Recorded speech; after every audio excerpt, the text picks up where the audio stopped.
The forgotten history of sleep, from medieval two-sleep patterns to industrial time. Welcome to the Scholarly Sedative, a sanctuary for minds that refuse to be quiet. If you find yourself lying awake at night, thoughts racing through history, science, and the grand stories of human discovery, you have found your home. Here, we transform the most fascinating chapters of our shared past into carefully researched narratives designed to satisfy your intellectual curiosity while calming your restless mind. Tonight, we explore sleep itself. But this will not be a simple collection of sleep tips or wellness advice. What follows is a comprehensive examination of how humans rested before the modern era, how the Industrial Revolution destroyed ancient sleep patterns, and what we lost when we consolidated our nights into a single 8-hour block. This is the forgotten history of segmented sleep, and it will change how you understand the hours you spend unconscious. Before we begin, if you appreciate content that respects your intelligence while helping you find rest, please subscribe to this channel. Your support allows us to continue creating these detailed historical explorations. And if you find value in what we do here, a like, comment, or share helps other curious minds discover this sanctuary. Now, settle in. Close your eyes if you wish. Consider this your nightly lecture hall, where the only requirement is curiosity, and the only expectation is that you might drift peacefully to sleep before we finish. Let us begin with the mystery of why we sleep at all. Chapter 1. The Universal Mystery of Sleep. Sleep remains one of the most profound mysteries in human existence. We spend approximately 1/3 of our lives in a state of unconsciousness, vulnerable and immobile, disconnected from the world around us. From an evolutionary perspective, this seems catastrophically dangerous. Natural selection should have eliminated any behavior that left our ancestors defenseless for 8 hours each night, easy prey for predators, unable to gather food or protect territory. Yet sleep persists across nearly every animal species, suggesting it serves functions so essential that the risks pale in comparison to the benefits. For most of human history, people understood sleep differently than we do today. They experienced it differently, structured their lives around it differently, and held cultural beliefs about rest that would seem alien to contemporary society. The modern expectation that we should sleep for one continuous 8-hour block each night is, historically speaking, a radical aberration. For thousands of years, humans slept in segments, waking naturally in the middle of the night for an hour or more before returning to slumber. This pattern was so universal, so deeply woven into the fabric of daily life, that historical documents reference it casually, assuming readers would understand without explanation. The discovery of this lost sleep pattern emerged only recently from the work of historians examining centuries-old court depositions, medical texts, diaries, and literature. What they found was a consistent reference to first sleep and second sleep spanning multiple continents and cultures. People went to bed shortly after dusk, slept for several hours, then woke naturally around midnight. During this interval, they might pray, meditate, visit neighbors, make love, tend to fires, or simply lie quietly in the darkness contemplating their dreams. After an hour or two, they would return to what they called their second sleep, or morning sleep, waking naturally around dawn. This segmented sleep pattern was not the behavior of a sleep-deprived population catching extra rest whenever possible. It was the normal, expected, healthy way that human bodies responded to the natural cycle of light and darkness. The interval between first and second sleep was considered valuable time, qualitatively different from waking hours. It was a liminal space between consciousness and unconsciousness, when the mind operated in a unique state that fostered creativity, spiritual insight, and emotional processing. The disappearance of segmented sleep coincides with the Industrial Revolution and the widespread adoption of artificial lighting.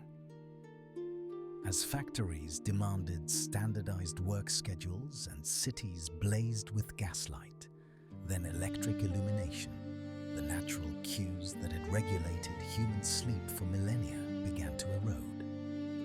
Social and economic pressures pushed people toward consolidated sleep, creating the pattern we now consider normal. Medical authorities, religious leaders, and industrial managers promoted continuous sleep as more efficient, more moral, and more civilized than the old segmented pattern. Today, we face a sleep crisis of unprecedented proportions. Millions of people struggle with insomnia, lying awake in the middle of the night feeling anxious and broken. Sleep medications constitute a multi-billion-dollar pharmaceutical market. We track our sleep with sophisticated devices, seeking to optimize what our ancestors managed effortlessly. We structure our lives around the expectation of 8 continuous hours, then feel inadequate when our bodies resist this historically recent invention. Understanding the history of sleep offers more than academic interest. It reveals that many people struggling with what we diagnose as insomnia may actually be experiencing the natural human sleep pattern, fighting against a biological rhythm that our culture has taught us to suppress. The hour of wakefulness in the middle of the night, which sends modern insomniacs into spirals of anxiety, was once recognized as a gift, a quiet space for reflection and rest that our ancestors valued. This investigation into the forgotten history of sleep will trace how humans rested before the modern era, examining archaeological evidence, historical documents, and cross-cultural patterns. We will explore the medieval two-sleep tradition in detail, understanding what people did during the watch between sleeps and why this interval held spiritual significance. We will analyze how the Industrial Revolution and artificial light destroyed this ancient pattern, examining the economic and social forces that consolidated human sleep into a single block. Finally, we will consider what modern sleep science reveals about our ancestral rhythms and whether understanding this history might help us address the contemporary crisis of rest. The human relationship with sleep has changed more dramatically in the past 200 years than in the previous 200,000. We have lost something essential in this transformation, and the consequences manifest in epidemic levels of sleep disorders, chronic fatigue, and the pervasive sense that rest has become another problem to solve, rather than a natural rhythm to inhabit. By understanding how our ancestors slept, we may rediscover wisdom that our culture has forgotten, wisdom that our bodies remember, even when our conscious minds do not. Sleep is not merely the absence of wakefulness. It is a distinct state of being with its own patterns, purposes, and potentials. The history of sleep is the history of how humans have understood consciousness itself, how we have structured time and society, and how we have related to the fundamental rhythms of light and darkness that govern life on Earth. To understand how we once slept is to understand something profound about what we have become and what we might reclaim. This exploration will challenge assumptions you have held your entire life about what constitutes normal sleep. It will reveal that the difficulty you may experience falling back asleep after waking at 2 a.m. is not a disorder, but possibly an ancestral pattern asserting itself. It will show that the pressure to sleep continuously for 8 hours is a modern invention with specific historical origins, not a universal human norm. And it will suggest that the crisis of sleep afflicting contemporary society might be resolved not through better sleeping pills or more sophisticated tracking devices, but through recognizing and respecting the patterns that evolved over countless generations. Welcome to the forgotten history of sleep, where the darkness held different meanings, where waking in the night was expected rather than feared, and where rest followed rhythms we have spent the last 2 centuries trying to override. This is the story of how humans once slept, why we stopped, and what we lost in the transformation. Chapter 2: Ancient Sleep Patterns, Archaeological and Anthropological Evidence. Before examining the documented history of segmented sleep in medieval and early modern Europe, we must understand the deeper evolutionary and anthropological context. Human sleep patterns did not originate with agricultural societies or medieval villages. They emerged over millions of years as our ancestors adapted to environmental conditions, predator pressures, and the fundamental challenge of surviving in a world governed by the cycle of light and darkness. Archaeological evidence for ancient sleep patterns remains frustratingly sparse. Sleep leaves no fossils, no tools, no permanent marks on the landscape. We cannot excavate a sleep schedule from Paleolithic campsites or deduce circadian rhythms from burial grounds. Yet careful analysis of human evolution, primate behavior, hunter-gatherer societies, and ancient dwelling structures reveals patterns that illuminate how our ancestors rested.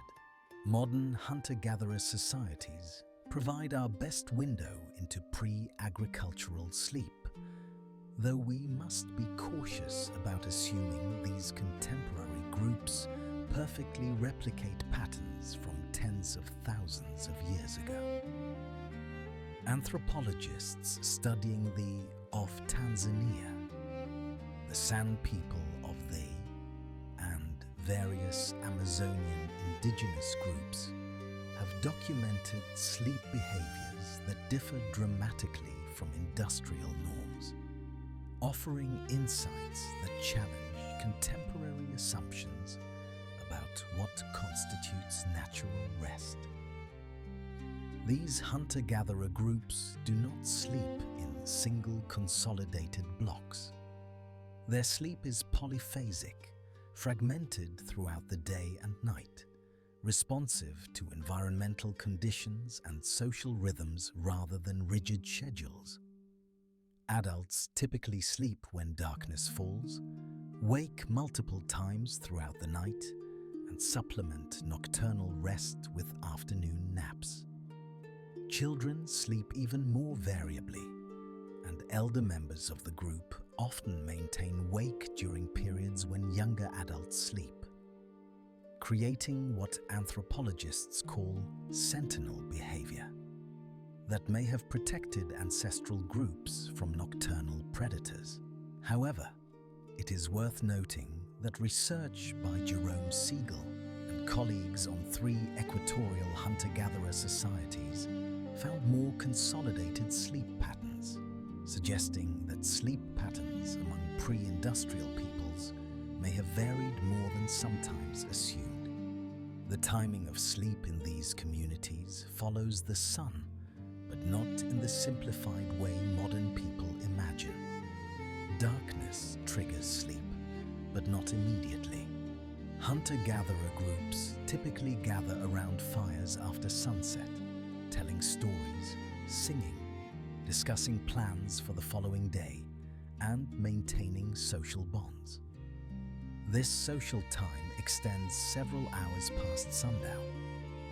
When people finally do sleep, they do so communally, in close proximity to one another, with fires maintained throughout the night.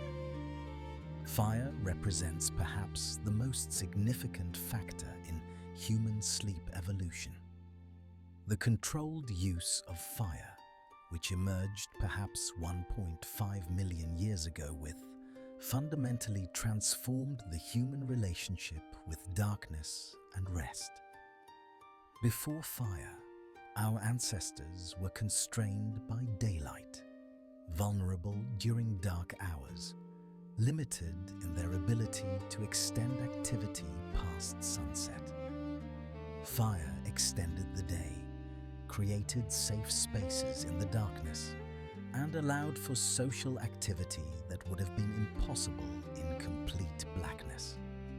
But fire also required maintenance. Someone needed to tend it, to add fuel, to ensure it did not die or spread. This necessity may have been one of the earliest pressures toward segmented or sentinel sleep patterns, though direct evidence for this hypothesis is lacking. It can be reasoned that groups maintaining fires throughout the night would have had members who woke periodically to tend the flames.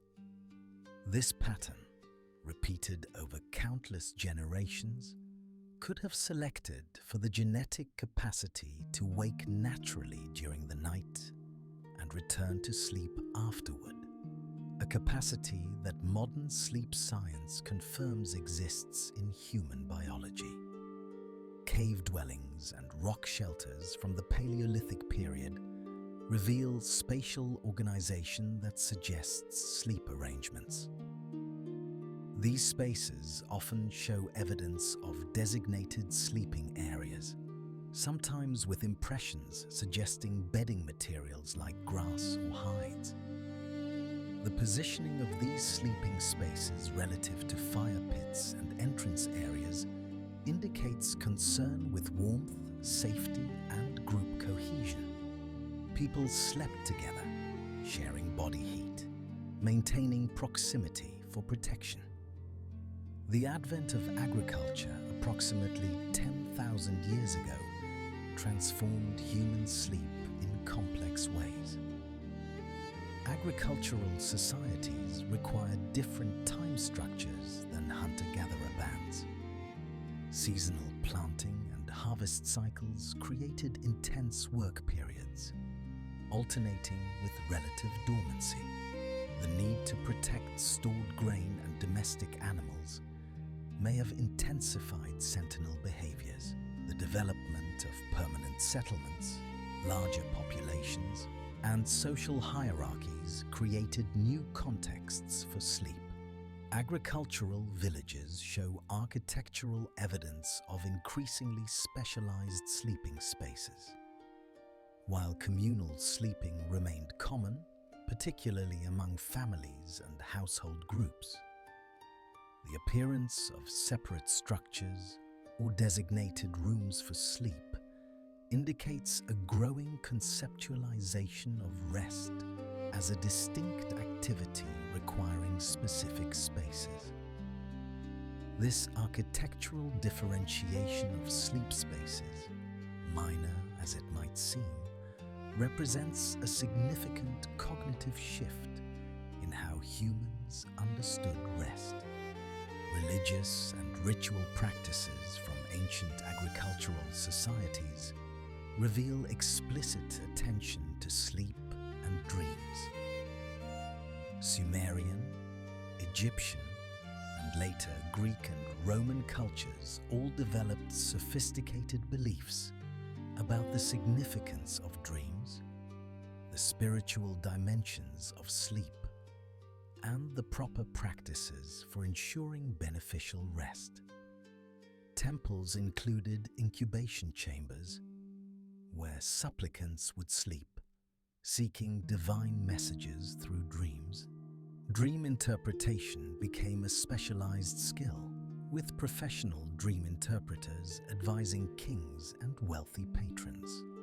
These ancient practices indicate that sleep was understood not merely as physiological rest, but as a state with spiritual and social significance.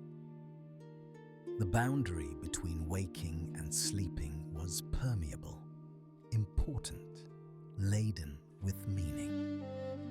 Sleep was a time when gods spoke to humans, when the soul traveled to other realms, when the future revealed itself through symbolic visions. This understanding would persist through medieval times and influences sleep culture even today. Rhythms, the internal biological clocks that regulate sleep-wake cycles, evolved over millions of years in response to the reliable cycle of light and darkness. These rhythms are not learned behaviors, but genetic programs, controlled by clusters of neurons in the brain that respond to light exposure. When light enters the eye, it suppresses the production of melatonin, a hormone that promotes sleep. As darkness falls, melatonin production increases, creating the sensation of sleepiness. For most of human history, the only significant light source after sunset was fire. Firelight is far dimmer than modern artificial lighting and contains less blue wavelength light, which most strongly suppresses melatonin production. The darkness of pre-industrial nights was profound in ways difficult for modern people to imagine. On moonless nights, away from fire, the darkness was so complete that humans could not see their hands in front of their faces. This genuine darkness provided powerful cues for sleep, cues that respected the circadian rhythms evolved over millions of years. Temperature also played a crucial role in ancestral sleep patterns. Human core body temperature naturally drops during sleep and rises before waking. In the absence of climate-controlled environments, external temperature variations influenced sleep timing and quality. The coolness of night encouraged rest, while the warmth of day promoted activity. However, this relationship was not absolute. In very cold climates, maintaining warmth during sleep required specific adaptations, including sleeping close to others, using insulating materials, and maintaining fires. The seasonal variation in day length created additional complexity. At higher latitudes, summer days can extend 16 hours or more, while winter days contract to 8 hours or less. Human populations living in these regions developed cultural practices and sleep patterns responsive to this variation.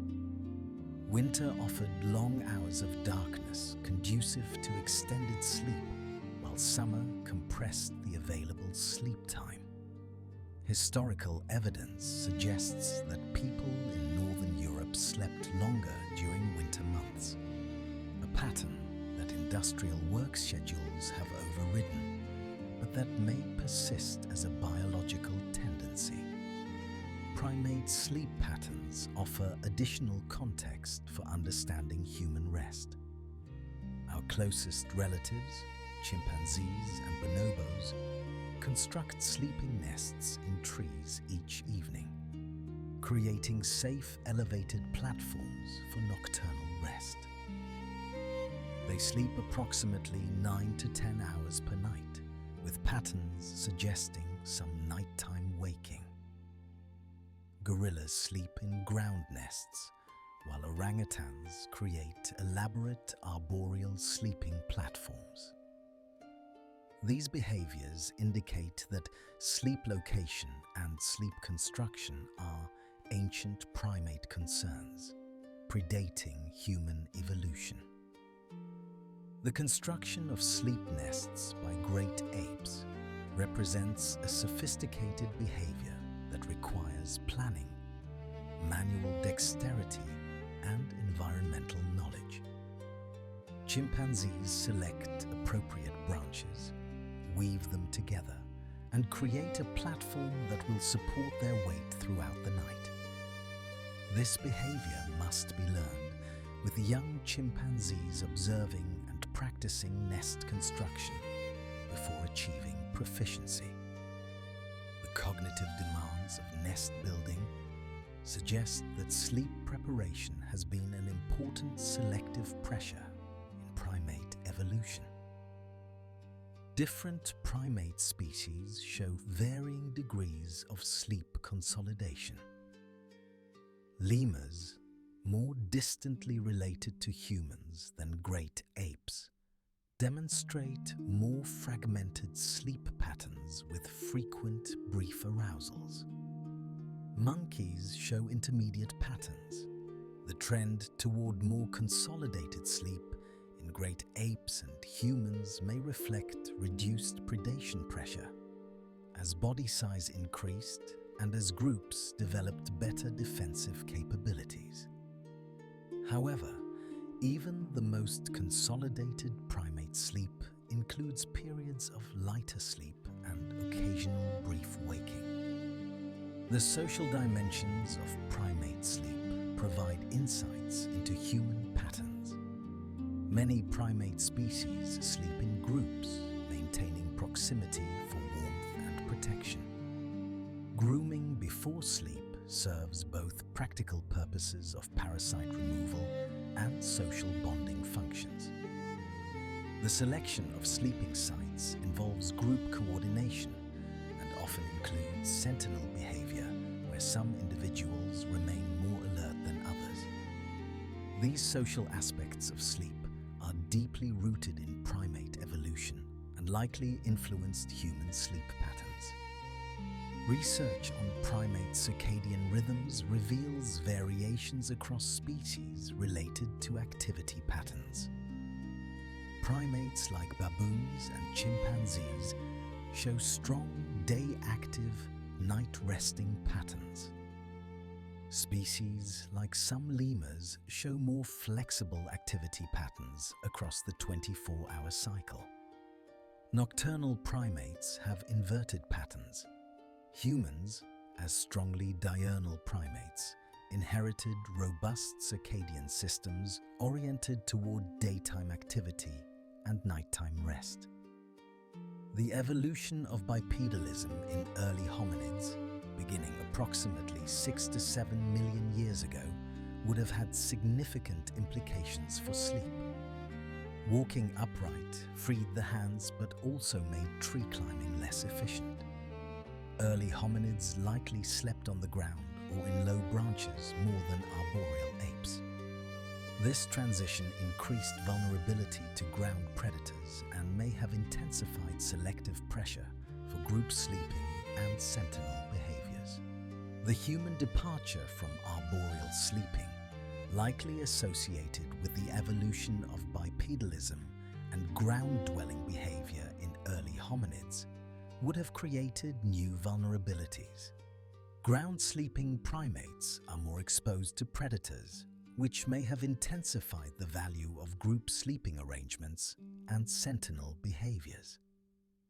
The development of tools, fire, and eventually shelter represented adaptations that made ground sleeping safer. But some researchers suggest the evolutionary legacy of vulnerability may persist in human sleep psychology. Nightmares, the universal human experience of frightening dreams that jolt us awake, may reflect this evolutionary history, though this remains speculative. Some researchers theorize that nightmares could have served an adaptive function, rehearsing threat responses and maintaining vigilance even during sleep. The content of nightmares across cultures shows striking similarities, frequently involving pursuit, attack, or other danger, precisely the threats that would have imperiled sleeping ancestors. This pattern suggests the possibility of deep evolutionary roots for the fear responses that can disrupt sleep. The evidence from ancient sleep patterns indicates that human rest was flexible, responsive to environmental and social conditions, and embedded in cultural practices and beliefs. Sleep was not merely a biological necessity to be accomplished as efficiently as possible, but a state with its own rhythms, meanings, and social dimensions. Our ancestors did not fight their sleep patterns or seek to optimize them through technology and pharmaceuticals.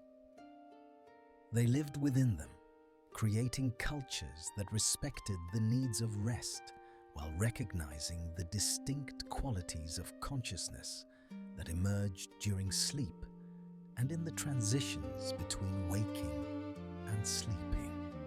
This ancient flexibility stands in stark contrast to the rigidity of modern sleep expectations.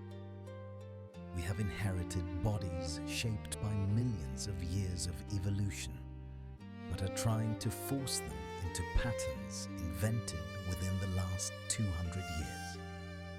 Understanding this mismatch is crucial to understanding the sleep crisis afflicting contemporary society, and to imagining alternatives that might better serve human well-being. Chapter 3. Medieval sleep. The segmented night revealed.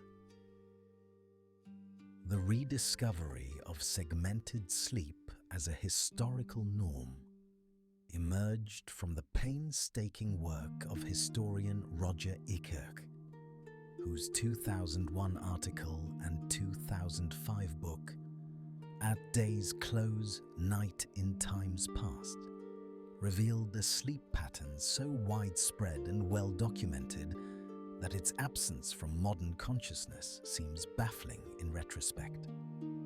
Ekirch spent years examining legal depositions, medical texts, diaries, prayer manuals, and literature from medieval and early modern Europe, encountering hundreds of references to first sleep and second sleep that previous historians had either overlooked or failed to recognize as significant.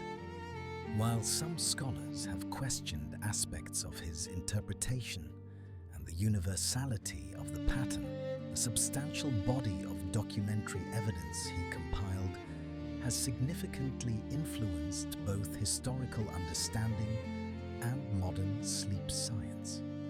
These references were not anomalies or poetic flourishes. They were casual mentions, assuming reader familiarity with the concept. A 16th century legal deposition might note that a crime occurred after first sleep. A prayer book might include devotions specifically designated for the interval between sleeps. A medical text might offer advice about the proper time to take medicines relative to first and second sleep. The sheer volume and casual nature of these references indicated that segmented sleep was the normal, expected pattern for most people.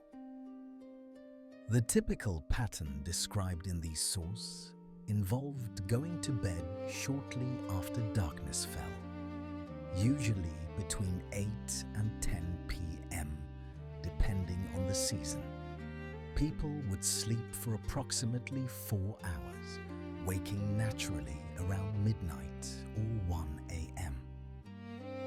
This wake period, often called the watch, typically lasted 1 to 2 hours. During this time, people might engage in various activities before returning to their second sleep or morning sleep, from which they would wake at dawn or shortly thereafter. The timing of this pattern aligned with the natural progression of sleep architecture. Modern sleep science recognizes that human sleep progresses through distinct stages in approximately 90-minute cycles.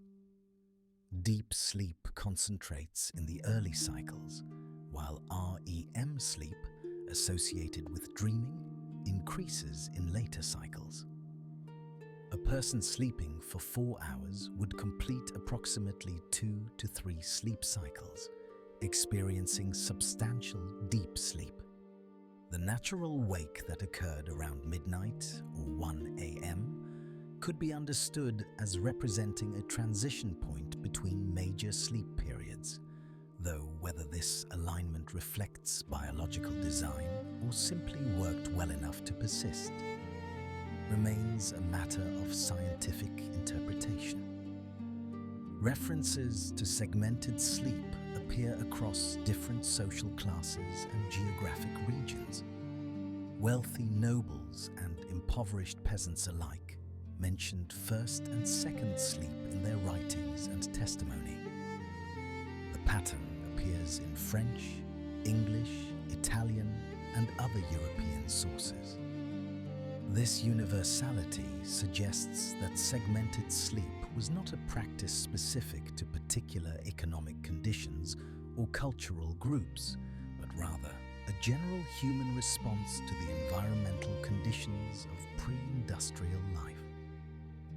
The language used to describe these sleep periods reveals how naturally people conceptualize this pattern.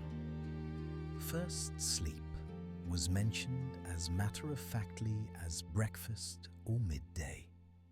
There was no sense that waking after first sleep required explanation or represented abnormal sleep disturbance. The interval between sleeps had its own vocabulary in various languages.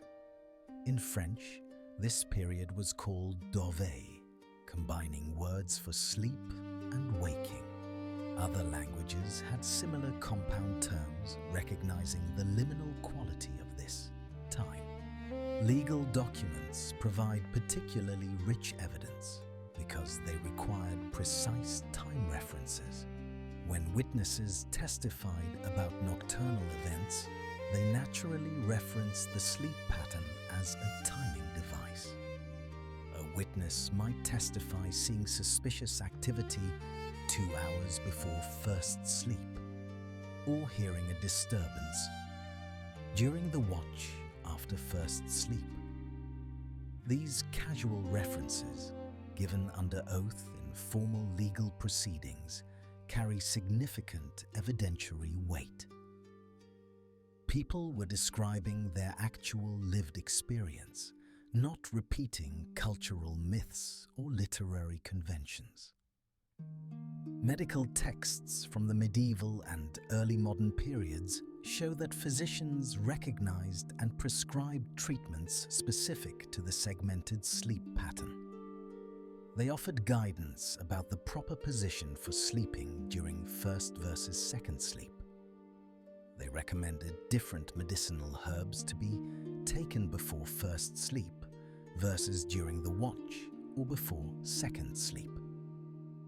Some physicians even argued that the interval between sleep was particularly important for digestion and recommended light meals or drinks during this period. Literary sources contain hundreds of references to segmented sleep, from Chaucer's tales through numerous medieval and early modern texts. Ekirch has identified references in sources as far back as ancient Greece and Rome, including works by and, though some scholars have questioned certain ancient attributions, particularly interpretations of passages in Homer's Odyssey. Characters in medieval and early modern plays, poems and prose wake after first sleep, conduct conversations, and return to second sleep without any indication that this pattern was unusual. One frequently cited example comes from the 16th century Scottish chronicler David Lindsay, who wrote of being awakened from his first sleep by a vision. The phrasing assumes readers would immediately understand the reference. Geoffrey Chaucer's tales, written in the late 14th century, contains multiple references to sleep patterns that align with segmented sleep. In the Squire's tale, characters wake after their first sleep to discuss remarkable events. The casual nature of these references indicates that Chaucer expected his audience to find nothing unusual about waking during the night and engaging in conversation before returning to sleep. William Shakespeare's plays include numerous references to nighttime waking and sleep patterns. In Henry IV, Part 1, King Henry laments his inability to sleep, specifically mentioning the hours of the night in ways that suggest familiarity with natural wake periods. Macbeth's sleepwalking scene occurs during nighttime hours when others in the castle are also awake, suggesting that nighttime activity was not uncommon. The French writer Honoré de Balzac, writing in the 19th century when segmented sleep was already declining in urban areas, made reference to old peasant customs of waking during the night.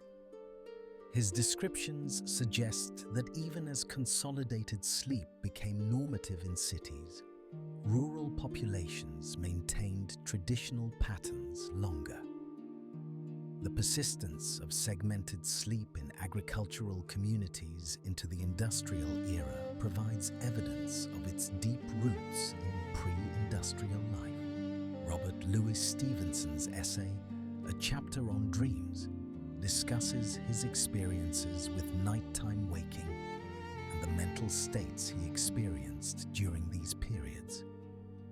Writing in the late 19th century, Stevenson describes waking from what he calls first sleep and using the interval for creative thinking. His account suggests that some educated Victorian-era individuals maintained or rediscovered segmented sleep patterns, despite the cultural shift toward consolidated sleep. Charles Dickens, in his novel Barnaby Rudge, describes characters waking after first sleep and engaging in various activities before returning to bed. Dickens's detailed descriptions of London nightlife include references to people legitimately abroad during nighttime hours, suggesting that nocturnal activity was more common and socially acceptable than it would become in the 20th century. Medical texts from the period provide additional documentation. The English physician Thomas Cogan, writing in 1584, recommended that people take a light meal between first and second sleep to aid digestion. His advice assumes that readers routinely woke during the night, and that this interval was appropriate for certain activities. The specificity of his recommendations indicates that physicians recognized and worked within the framework of segmented sleep, rather than viewing nighttime waking as problematic. The Dutch physician Johann van, writing in the 17th century, discussed the benefits of the interval between sleeps for reflection and prayer. His medical text treats segmented sleep as normal and potentially healthful rather than as a disorder. This medical endorsement of segmented sleep contrasts sharply with 19th and 20th century medical advice that pathologized nighttime waking. Prayer manuals from the medieval and early modern periods provide systematic evidence of segmented sleep. The Catholic Liturgy of the Hours divided the day into specific prayer times, including, which was typically recited during the nighttime hours. Monastic communities rose for around 2 a.m. after their first sleep, conducted prayer services lasting 1 to 2 hours, then returned to their dormitories for second sleep. The Protestant Reformation did not eliminate nighttime prayer practices immediately. Protestant prayer books from the 16th and 17th centuries include devotions designated for various times, including nighttime hours. John Calvin's writings mention the value of nighttime contemplation and prayer, suggesting that early Protestant leaders recognized the spiritual significance of wakeful nighttime hours. Domestic architecture from the medieval and early modern periods reflects sleep patterns in subtle ways. The design of bedroom spaces, the placement of chamber pots and washing facilities, the arrangement of fireplaces and lighting fixtures all indicate assumptions about nighttime activity and movement. The incorporation of small devotional spaces or prayer corners within sleeping chambers suggests that religious activity during nighttime hours was anticipated and accommodated. Legal documents provide particularly valuable evidence because they required precise time references and were created without agenda regarding sleep patterns. Court testimony about crimes, property disputes, and commercial transactions often reference the timing of events relative to first and second sleep. A witness testifying about when they observed suspicious activity might state between first and second sleep or after second sleep at dawn, providing time references that both the witness and the court understood immediately. The frequency and casual nature of these legal references is striking. In examining hundreds of depositions from the 16th and 17th centuries, historians have found consistent references to first and second sleep across different regions, social classes, and types of legal proceedings. This widespread documentation provides robust evidence that segmented sleep was not a literary convention or religious practice, but rather the normal lived experience of ordinary people. Contract disputes sometimes hinged on precise timing of events, leading to detailed testimony about when parties woke from first sleep, what activities they conducted during the night, and when they rose from second sleep. The legal system's acceptance of these temporal references as valid and meaningful indicates institutional recognition of segmented sleep as the norm. Religious practices in medieval Christianity explicitly incorporated the segmented sleep pattern. Monastic communities structured their daily schedule, the liturgy of the hours, around multiple prayer sessions throughout the day and night. One of the canonical hours was typically recited during the interval between first and second sleep, around 1 or 2 a.m. Monks would rise from their first sleep, proceed to the chapel for prayer, then return to their second sleep afterward. This monastic practice influenced lay religious life as well.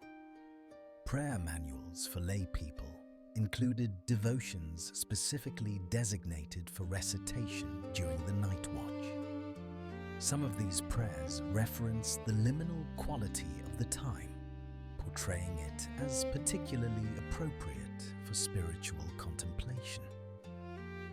The quiet darkness between sleep was understood as a time when the boundary between the earthly and divine realms grew thin, when prayers might be heard with special clarity. The physical environment of medieval sleeping spaces was shaped by the segmented sleep pattern.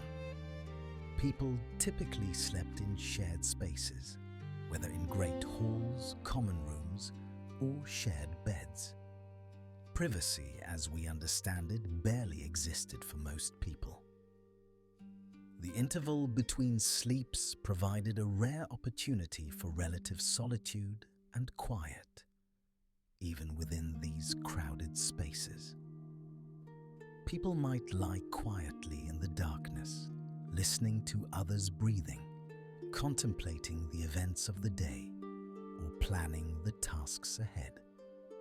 Beds themselves were valuable possessions for those who had them, and sleeping arrangements reflected social status and family structure. Wealthy households had bedsteads with elaborate curtains that could be drawn for privacy and warmth. Poorer families might sleep on straw mattresses or simple pallets. But regardless of the sleeping surface, the pattern of segmented sleep appears to have been consistent across economic strata. Artificial lighting in medieval homes was expensive and limited. Candles, when available, were made from tallow or beeswax and represented significant expense. Made by soaking rush plants in animal fat, provided cheap but dim and smoky illumination. Most ordinary people relied primarily on firelight after sunset. This meant that evenings were darker than modern people can easily imagine, and the suppression of melatonin production by artificial light was minimal compared to contemporary exposure. The seasonal variation in day length created corresponding variation in sleep patterns. During winter, when nights might last 14 or 16 hours, people had more time for extended sleep. Summer nights, particularly at northern latitudes, were brief, compressing available sleep time. Historical sources suggest that people adapted to these variations, sleeping longer in winter and supplementing shorter summer nights with afternoon naps when work patterns allowed.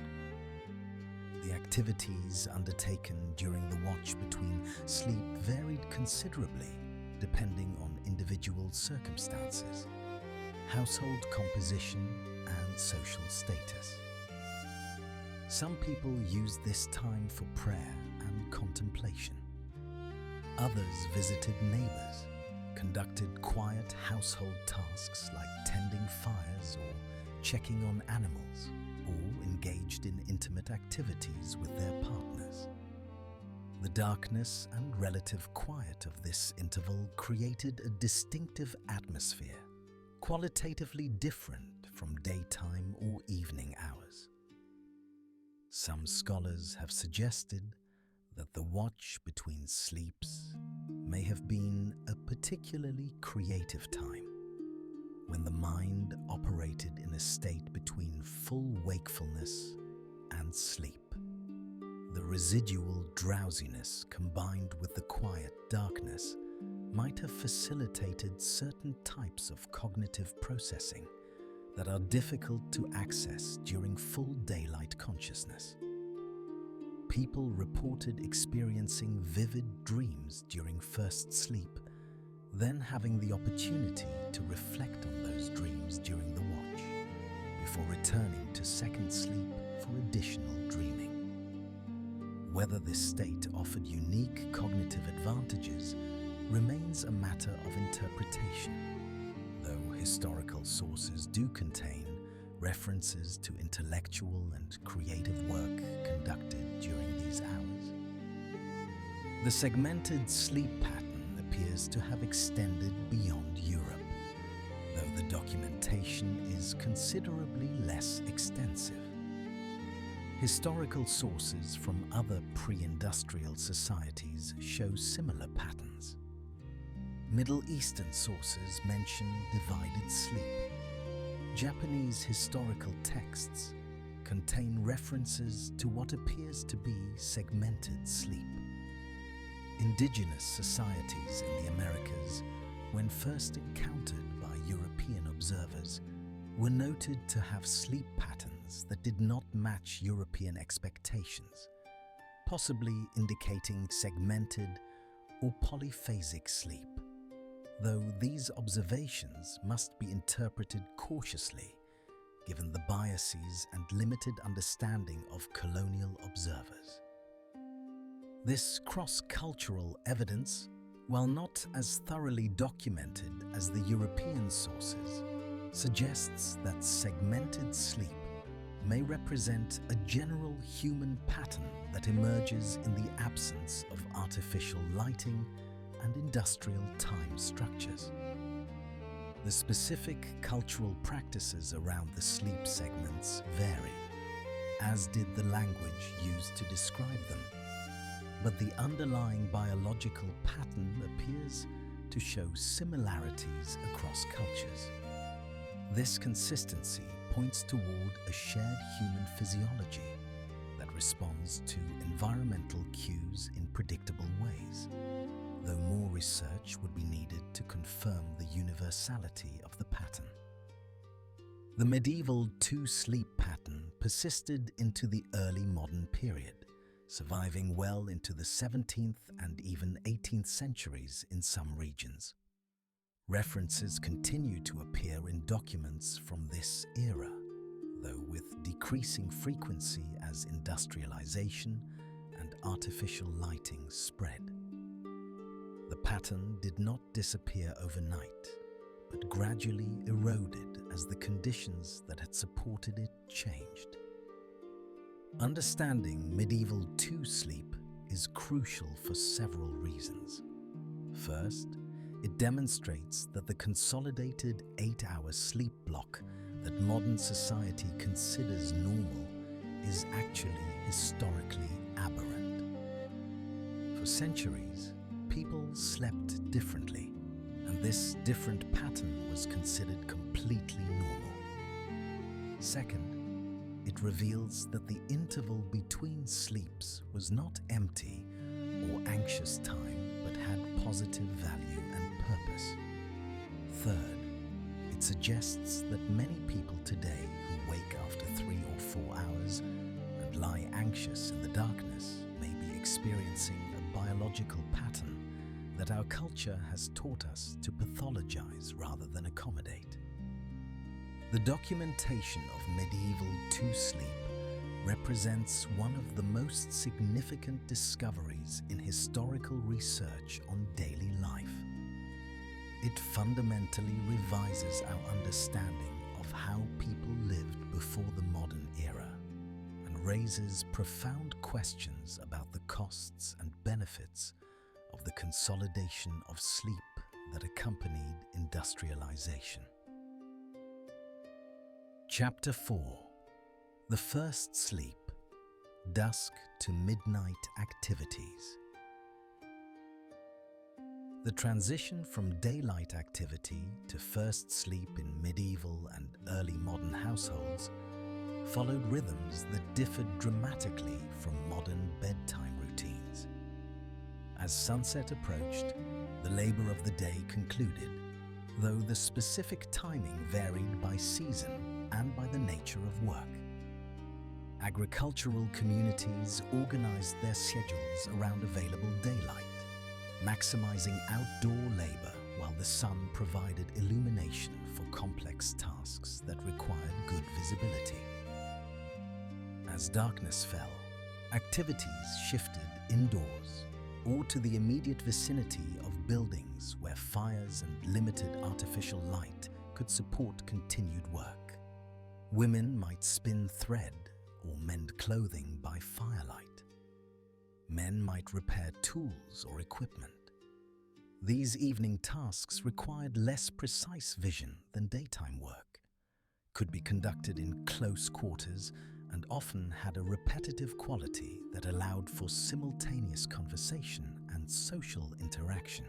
The evening meal in medieval households typically occurred several hours before first sleep, though timing varied by social class and available resources. Peasant families might consume a simple supper of pottage, bread, and perhaps cheese or small beer shortly after returning from field labor. Wealthier households maintained more elaborate meal customs with specific timing and multiple courses. But across the social spectrum, the evening meal represented a boundary between the labor of the day and the transition toward rest. After the evening meal, households engaged in activities that fostered social cohesion and cultural transmission. This was the time for storytelling, for passing down oral traditions, for teaching songs and prayers to children, for discussing community affairs and planning future work. In an era when few people could read and entertainment was not purchased or broadcast but created within communities, these evening hours served crucial social and educational functions. Firelight created the central organizing feature of these evening gatherings. The hearth was not merely a heat source, but the literal and symbolic center of domestic life. People arranged themselves around fires according to social hierarchies and family relationships. The warmth and light of the fire diminished rapidly with distance, creating gradations of comfort and visibility that reflected and reinforced social structures. The quality of firelight itself affected activities and mood. Firelight flickers, creating moving shadows and an atmosphere that feels alive and dynamic in ways that steady artificial light does not. The orange and red wavelengths of firelight have minimal effect on melatonin suppression compared to the blue wavelengths prominent in modern electric lighting. This meant that people could spend hours around fires in the evening while still maintaining their natural circadian rhythms and readiness for sleep. As the evening progressed, household members gradually transitioned towards sleep. Children typically went to bed first, either because younger bodies tired earlier or because adults wanted private conversation time. The progression towards sleep was gradual rather than abrupt. People might lie down but continue conversing with those still awake. They might doze briefly, then rouse for more conversation, then finally settle into genuine sleep. The timing of first sleep onset varied seasonally and individually, but typically occurred between 8 and 10 p.m. in medieval Europe.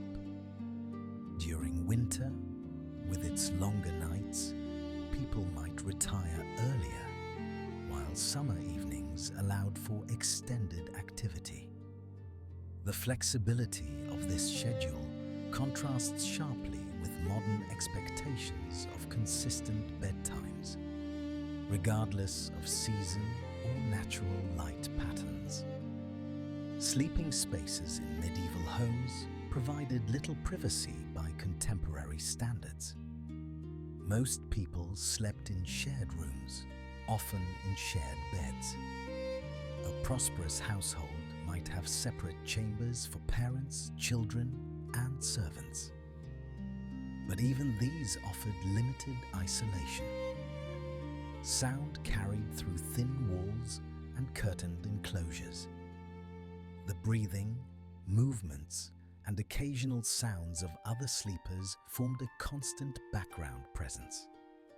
Bed curtains, when available, provided some acoustic dampening and created a sense of enclosure within the larger room. They also helped retain body heat in cold weather, creating a warmer microclimate around the sleeping person. But these curtains were not soundproof, and the awareness of others remained present throughout the night. The physical act of preparing for sleep involved specific practices that varied by wealth and custom. Wealthy people might have servants help them undress and don sleeping garments. Ordinary people typically slept in their undergarments or shifts. The removal of outer clothing served practical purposes of comfort and garment preservation rather than hygiene concerns as we understand them today.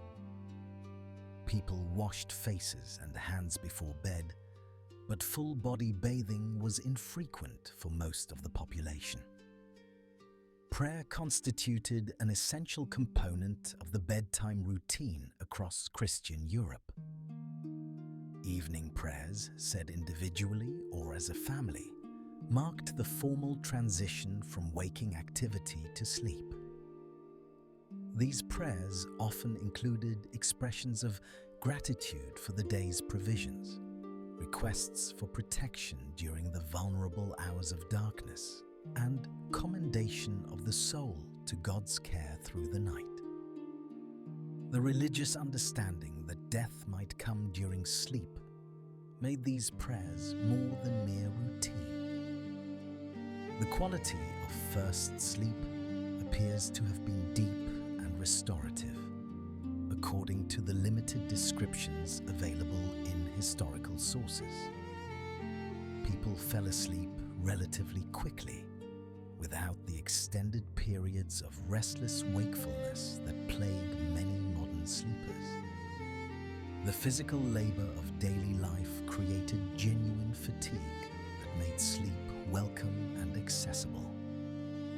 The absence of anxiety about sleep itself, the acceptance of segmented sleep as normal, likely also facilitated easier sleep onset. Dreams during first sleep were noted in various historical sources as being particularly vivid and meaningful. Some medieval sources suggested that dreams occurring during first sleep had different qualities or significance than those occurring during second sleep. Whether this represented actual physiological differences in dream content or simply cultural interpretation remains unclear, but the distinction itself indicates attention to the nuances of the segmented sleep pattern. The duration of first sleep typically ranged from 3 to 5 hours, though this varied individually and seasonally. The natural wake that terminated first sleep occurred around midnight or shortly after, coinciding with what sleep scientists now understand as a transition point between sleep cycles. This wake was not sudden or jarring, but gradual, a gentle rise to consciousness that people anticipated and accepted as normal. The household remained quiet during first sleep, but not entirely inactive. Someone needed to maintain fires, particularly in cold weather. Animals required checking. Security concerns might necessitate periodic vigilance. These practical needs meant that some level of activity continued throughout the night, though most people remained asleep for the majority of first sleep. The social acceptance of segmented sleep meant that waking after first sleep carried no stigma or concern. People did not interpret this wake as indicating health problems or sleep disturbance. It was simply the expected transition between first and second sleep, as natural as waking in the morning. This cultural framing of nighttime waking as normal rather than pathological represents a crucial difference from modern attitudes towards sleep. First sleep provided the bulk of the deep, restorative sleep that the body required. Modern sleep architecture research shows that the deepest stages of non-REM sleep concentrate in the early portion of the night. A person sleeping for 4 hours would experience substantial amounts of this deep sleep, sufficient for most of the physical restoration and memory consolidation that sleep provides. The transition from first sleep to the watch occurred naturally, without alarm clocks or external stimuli. People simply woke, often at remarkably consistent times, suggesting that their circadian rhythms and internal time sense operated with precision in the absence of artificial timekeeping devices. This natural wake demonstrates the sophistication of internal biological clocks and their ability to segment sleep when environmental conditions permit.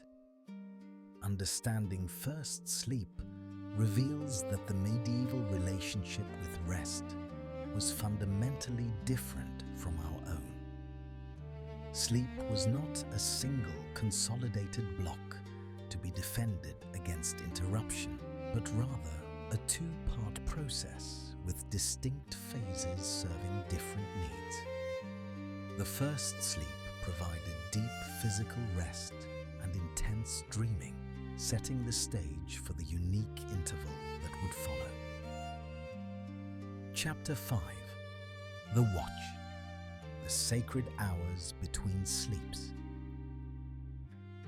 The interval between first and second sleep, known variously as the watch, dorveille, or simply the wake, represents perhaps the most intriguing and historically significant aspect of the segmented sleep pattern.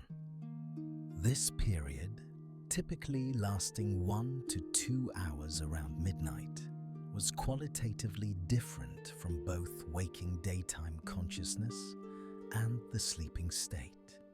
It occupied a liminal space, a threshold between states of being that people recognized as having unique value and character. The activities undertaken during the watch varied tremendously, depending on individual circumstances, household composition, social status, and personal inclination. Some people remained in bed, lying quietly in the darkness, thinking, praying, or simply resting without sleeping. Others rose and conducted specific tasks. Still others used this time for social interaction, visiting neighbors or engaging in intimate activities with partners. The diversity of watch activities indicates that this interval was seen as flexible time, available for whatever served individual or household needs. Prayer and meditation represented significant watch activities, particularly in religious communities, but also among the laity.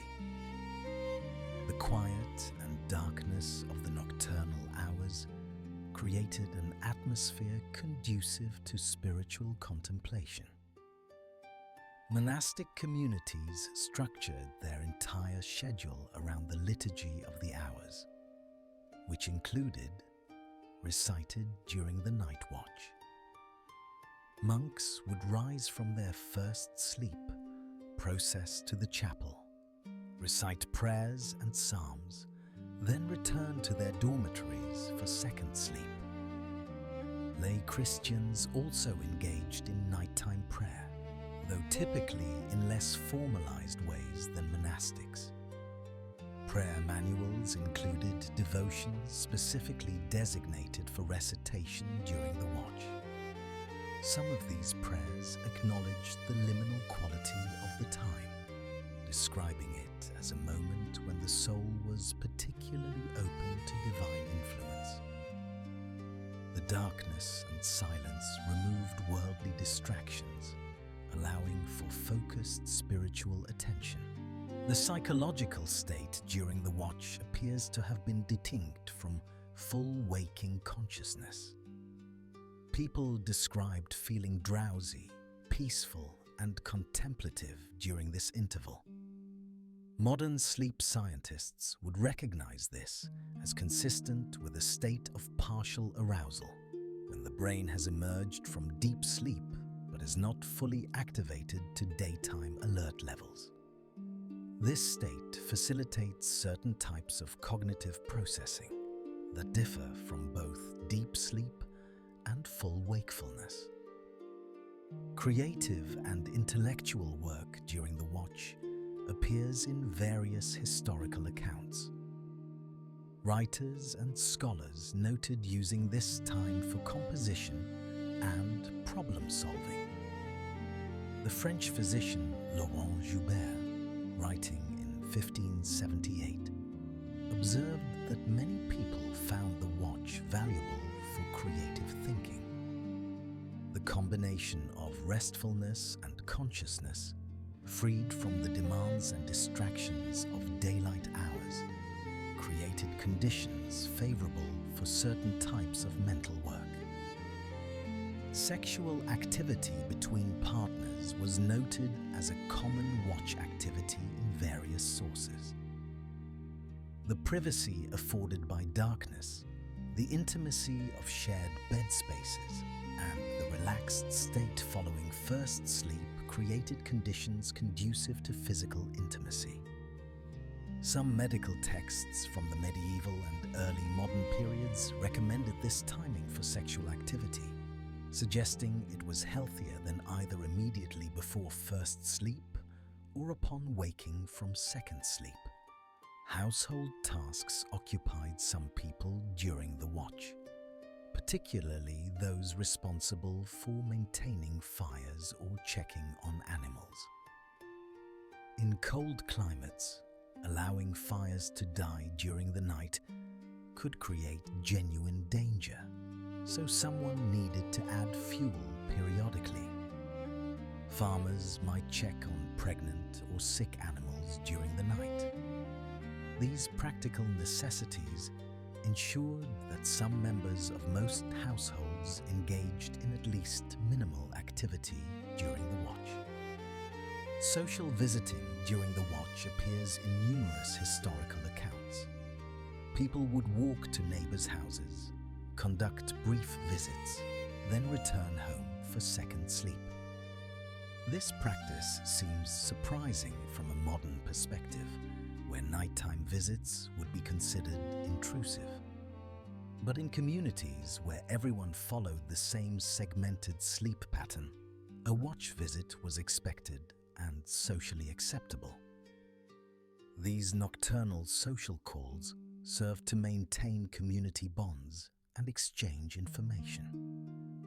The sensory environment during the watch was distinctive. Darkness was profound, particularly on moonless nights or in regions without street lighting. The limited artificial light available came from fireplaces or occasional candles, creating pools of illumination surrounded by deep shadow. Sounds carried differently in the quiet of night. The calls of nocturnal animals, the settling of buildings, the breathing of other household members, all were amplified in the stillness. This sensory environment shaped the quality of watch activities. The darkness discouraged complex visual tasks, but supported contemplation, rest, and simple activities that did not require good visibility. The quiet facilitated conversation, prayer, and listening. The coolness of night air, even inside buildings, created a distinct atmospheric quality, different from daytime. Some historical sources suggest that the watch was considered particularly favorable for remembering and contemplating dreams from first sleep. The interval provided time to reflect on dream content before it faded from memory, and the drowsy, liminal mental state may have facilitated access to dream memories. People might lie quietly reviewing their dreams, considering their meanings, or discussing them with bed partners. The spiritual significance attributed to dreams in medieval culture made this practice more than idle entertainment. Dreams were understood as potential messages from God, warnings, prophecies, or insights into spiritual truths. The watch provided an opportunity to engage seriously with dream content, to pray about disturbing dreams or give thanks for pleasant ones, to seek understanding of symbolic imagery that might contain important meanings. Thieves and criminals reportedly used the watch for their activities, according to court records and other sources. The interval between first and second sleep, when most people were either sleeping or engaged in quiet domestic activities, provided cover for illegal actions.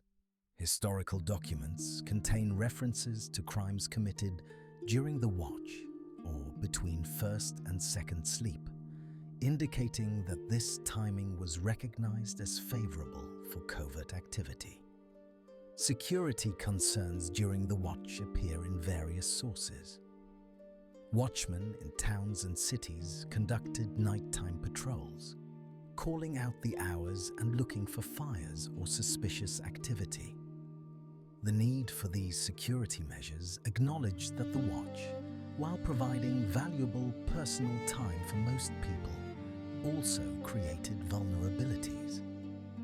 Not everyone was asleep during these hours, and not everyone awake had benign intentions.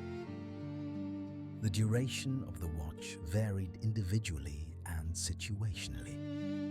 Some people remained awake for only 30 minutes before returning to sleep, while others extended their watch to 2 hours or more. There was no cultural prescription for the proper length, only the general expectation that the interval would occur and that people would eventually return to second sleep.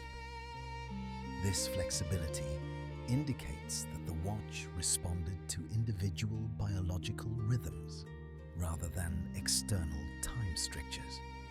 The transition back to second sleep appears to have occurred naturally for most people. After engaging in whatever watch activities they chose, people simply felt sleepy again and returned to bed. The ease of this transition suggests that the watch was not characterized by the anxious alertness that plagues modern insomniacs who wake in the middle of the night. People expected to fall back asleep and generally did so without difficulty. Medical opinions about the watch varied in medieval and early modern sources, but most physicians accepted it as normal. Some argued that the watch aided digestion and recommended light meals or drinks during this interval. Others suggested that the watch provided a natural break that prevented the stagnation of bodily humors that might occur during excessively long continuous sleep. These medical theories, while not scientifically valid by modern standards, reflect the cultural normalization of segmented sleep. The watch represents the aspect of historical sleep patterns most strikingly different from modern experience.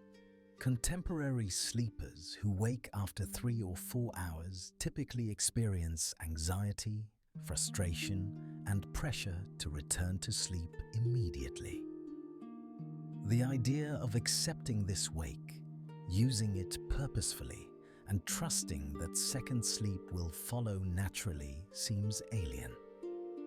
Yet for centuries, this was exactly how people managed nighttime waking. Understanding the watch reveals possibilities that modern sleep culture obscures. The middle of the night need not be a time of anxious sleeplessness. It could be valuable time, qualitatively unique, offering opportunities for rest, reflection, creativity, and connection that differ from both daytime activity and sleeping states. The loss of this understanding, the pathologization of nighttime waking, may contribute significantly to the modern sleep crisis. Chapter 6: The Second Sleep. Dawn's Approach. The return to sleep after the watch marked the beginning of what historical sources termed second sleep, or morning sleep. This portion of the night's rest had different qualities than first sleep, serving different physiological and psychological functions. While first sleep provided the bulk of deep restorative rest, second sleep was characterized by lighter sleep stages and more intense dreaming, preparing the mind and body for the transition to waking consciousness. The transition from watch to second sleep appears to have occurred naturally and easily for most people. After engaging in whatever activities they chose during the watch, people simply felt sleepy again and returned to bed. Unlike modern insomniacs who struggle with middle-of-the-night wakefulness, people in pre-industrial societies did not experience anxiety about falling back asleep. They expected second sleep to come, and cultural conditioning supported this expectation. The physical act of settling back into sleep involved minimal preparation. People who had remained in bed during the watch simply shifted position and closed their eyes. Those who had risen for prayer, household tasks, or social visits returned to their sleeping spaces and resumed their rest.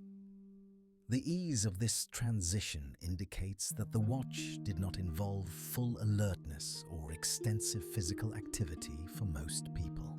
The duration of second sleep typically ranged from 3 to 4 hours, though this varied seasonally and individually. In winter, when nights were longer, people might sleep later into the morning. In summer, when dawn came early, second sleep was necessarily shorter. Agricultural laborers often began fieldwork at sunrise, which created a natural endpoint for second sleep that varied by season. The sleep architecture of second sleep differed from first sleep in predictable ways. Modern sleep science shows that deep non-REM sleep predominates in the early hours after falling asleep, while REM sleep, associated with vivid dreaming, increases in later sleep cycles. A person experiencing first sleep would obtain most of their deep sleep during those initial 4 hours. Second sleep would contain relatively more REM sleep, more light stage sleep, and consequently more intense and memorable dreaming. Historical sources contain numerous references to dreams from second sleep, often distinguished from dreams of first sleep. Some medieval and early modern texts suggested that dreams occurring during second sleep had different qualities or significance. Whether this represented actual differences in dream content due to sleep stage variations or simply cultural beliefs about dream interpretation remains unclear. But the distinction itself indicates sophisticated attention to the nuances of the segmented sleep experience. The gradual natural wake from second sleep typically occurred around dawn or shortly thereafter. This wake was not sudden or disorienting, but gentle, a natural transition from sleep to consciousness, mediated by increasing light levels and environmental sounds. Birds singing, roosters crowing, the stirring of animals and other household members all provided cues that morning had arrived.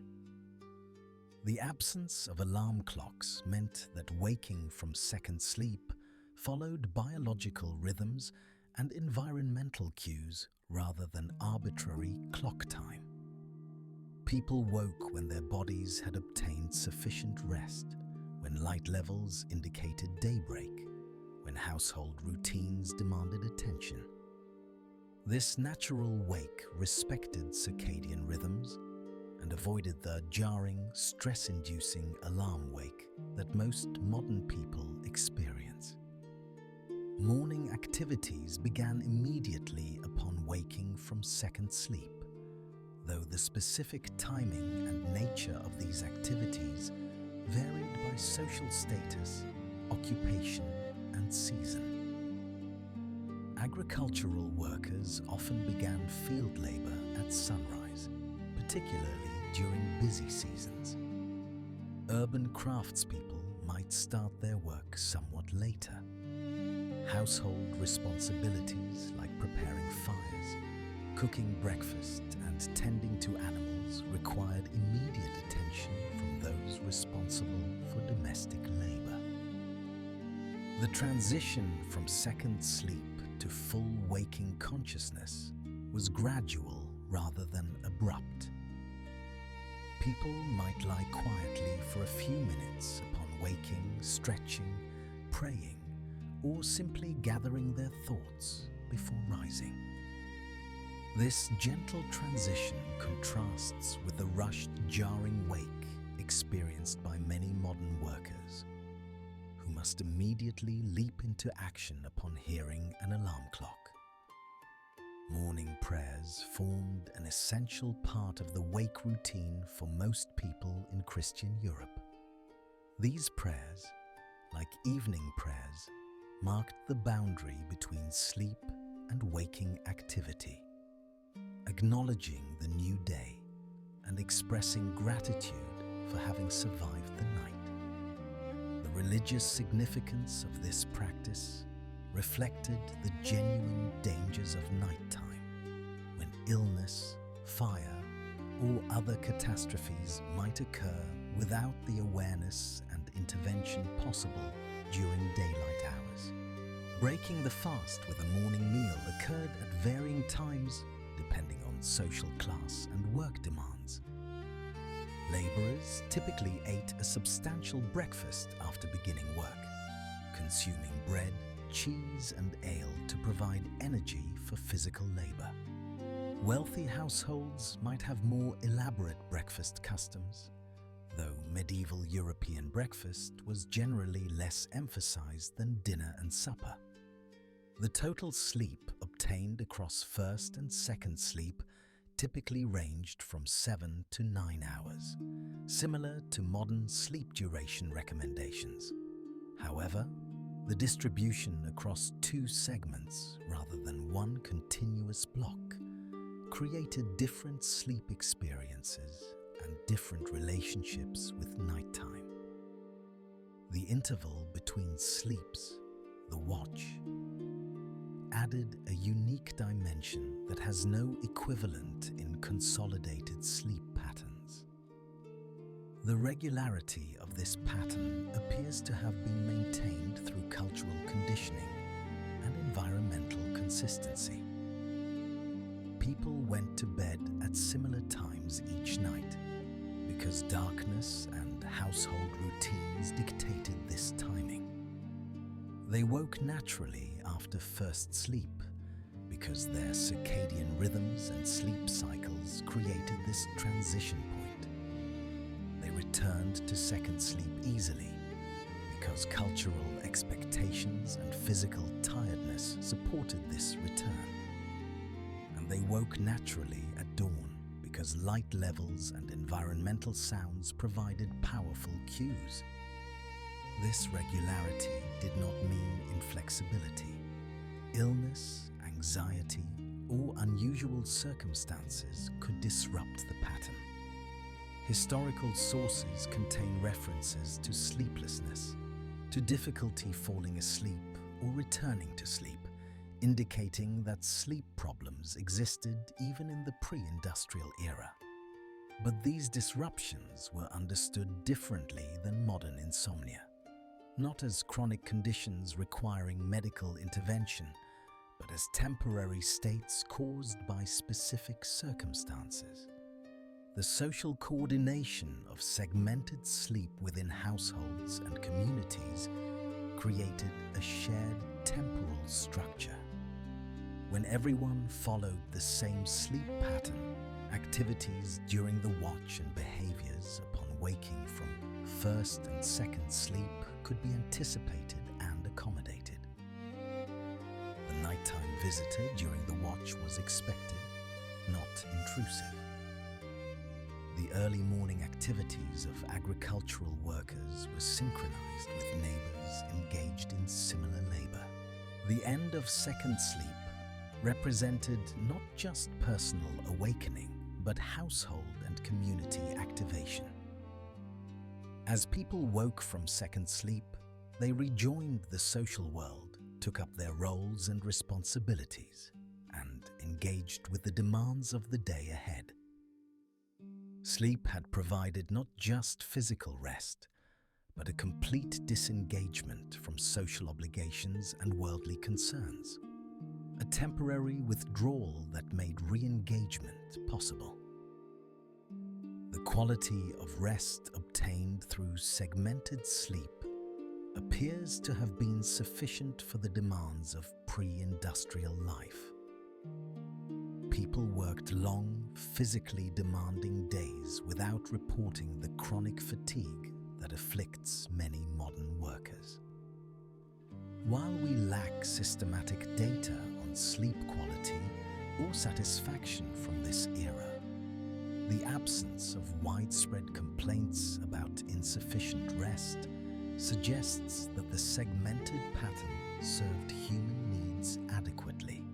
Modern sleep scientists conducting experiments on segmented sleep have found that research subjects, when placed in conditions approximating pre-industrial light exposure, naturally develop a pattern resembling first and second sleep. This experimental evidence suggests that segmented sleep may indeed represent the natural human pattern that emerges in the absence of electric lighting and industrial time structures. Understanding second sleep and its place in the overall segmented pattern reveals the adaptability of human rest.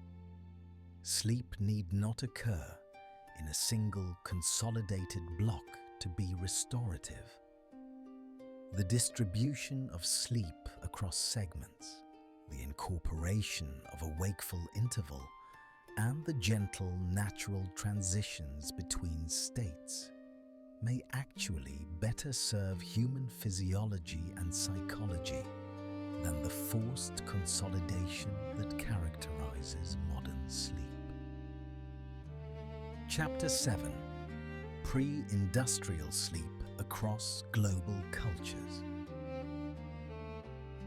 While the documentation of segmented sleep is most extensive for medieval and early modern Europe, evidence suggests that similar patterns existed across diverse pre-industrial cultures worldwide. The universality of these patterns points to shared human biology responding to similar environmental conditions rather than culturally specific practices. Examining sleep across different societies reveals both common themes and cultural variations in how people understood and structured rest. Japanese historical sources contain references to sleep patterns that suggest segmented or polyphasic rest. The concept of yobanashi, nighttime conversations, appears in various texts, indicating that periods of wakefulness during the night were socially recognized and utilized. Edo period documents mention activities conducted during nighttime hours that seem inconsistent with continuous sleep, though the specific patterns are less explicitly documented than in European sources. The Japanese practice of inamuri, socially acceptable napping in public or semi-public spaces, indicates a cultural acceptance of flexible sleep timing that differs from Western norms. While inamuri is often discussed in the context of modern Japanese work culture, its historical roots may reflect longer traditions of polyphasic rest. The ability to sleep in segments, to nap when tired regardless of time of day, represents an approach to rest more fluid than the rigid sleep schedules of industrial societies. Middle Eastern and North African historical sources show evidence of sleep patterns influenced by both climate and religious practices. The Islamic tradition of voluntary night prayers conducted in the latter portion of the night may have aligned with or even reinforced segmented sleep patterns. The practice of rising for prayer during the night parallels the Christian observance and suggests that religious institutions across multiple cultures recognized and utilized nocturnal waking periods. The hot climate of many Middle Eastern regions created distinct patterns of daily activity and rest. The practice of afternoon siesta, resting or sleeping during the hottest hours of the day, was complemented by extended evening activity when temperatures became more comfortable. Night work, evening socializing, and flexible sleep timing appear frequently in historical accounts. From these regions, suggesting that total sleep time was distributed across the full 24-hour cycle rather than consolidated into nighttime hours. Indigenous societies across the Americas demonstrated diverse sleep patterns when first encountered by European colonizers, though colonial accounts must be read critically, given the biases and limited understanding of observers. Several accounts note that indigenous peoples did not follow European sleep schedules, waking and sleeping in patterns that seemed irregular or fragmented to European eyes. Some accounts mention nighttime activities, ceremonial practices conducted during dark hours, and flexibility in sleep timing that suggests non-consolidated rest. The Confederacy, a according to early colonial observations, maintained longhouses where multiple families slept in shared spaces. The communal nature of these sleeping arrangements meant that individuals' sleep patterns were coordinated with and influenced by others in the community.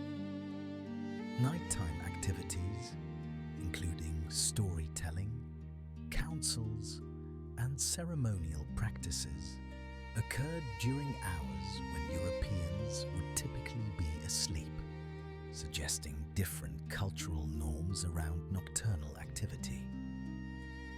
Plains indigenous peoples, whose subsistence strategies centered on bison hunting and seasonal movement, demonstrated sleep patterns adapted to both practical needs and spiritual practices.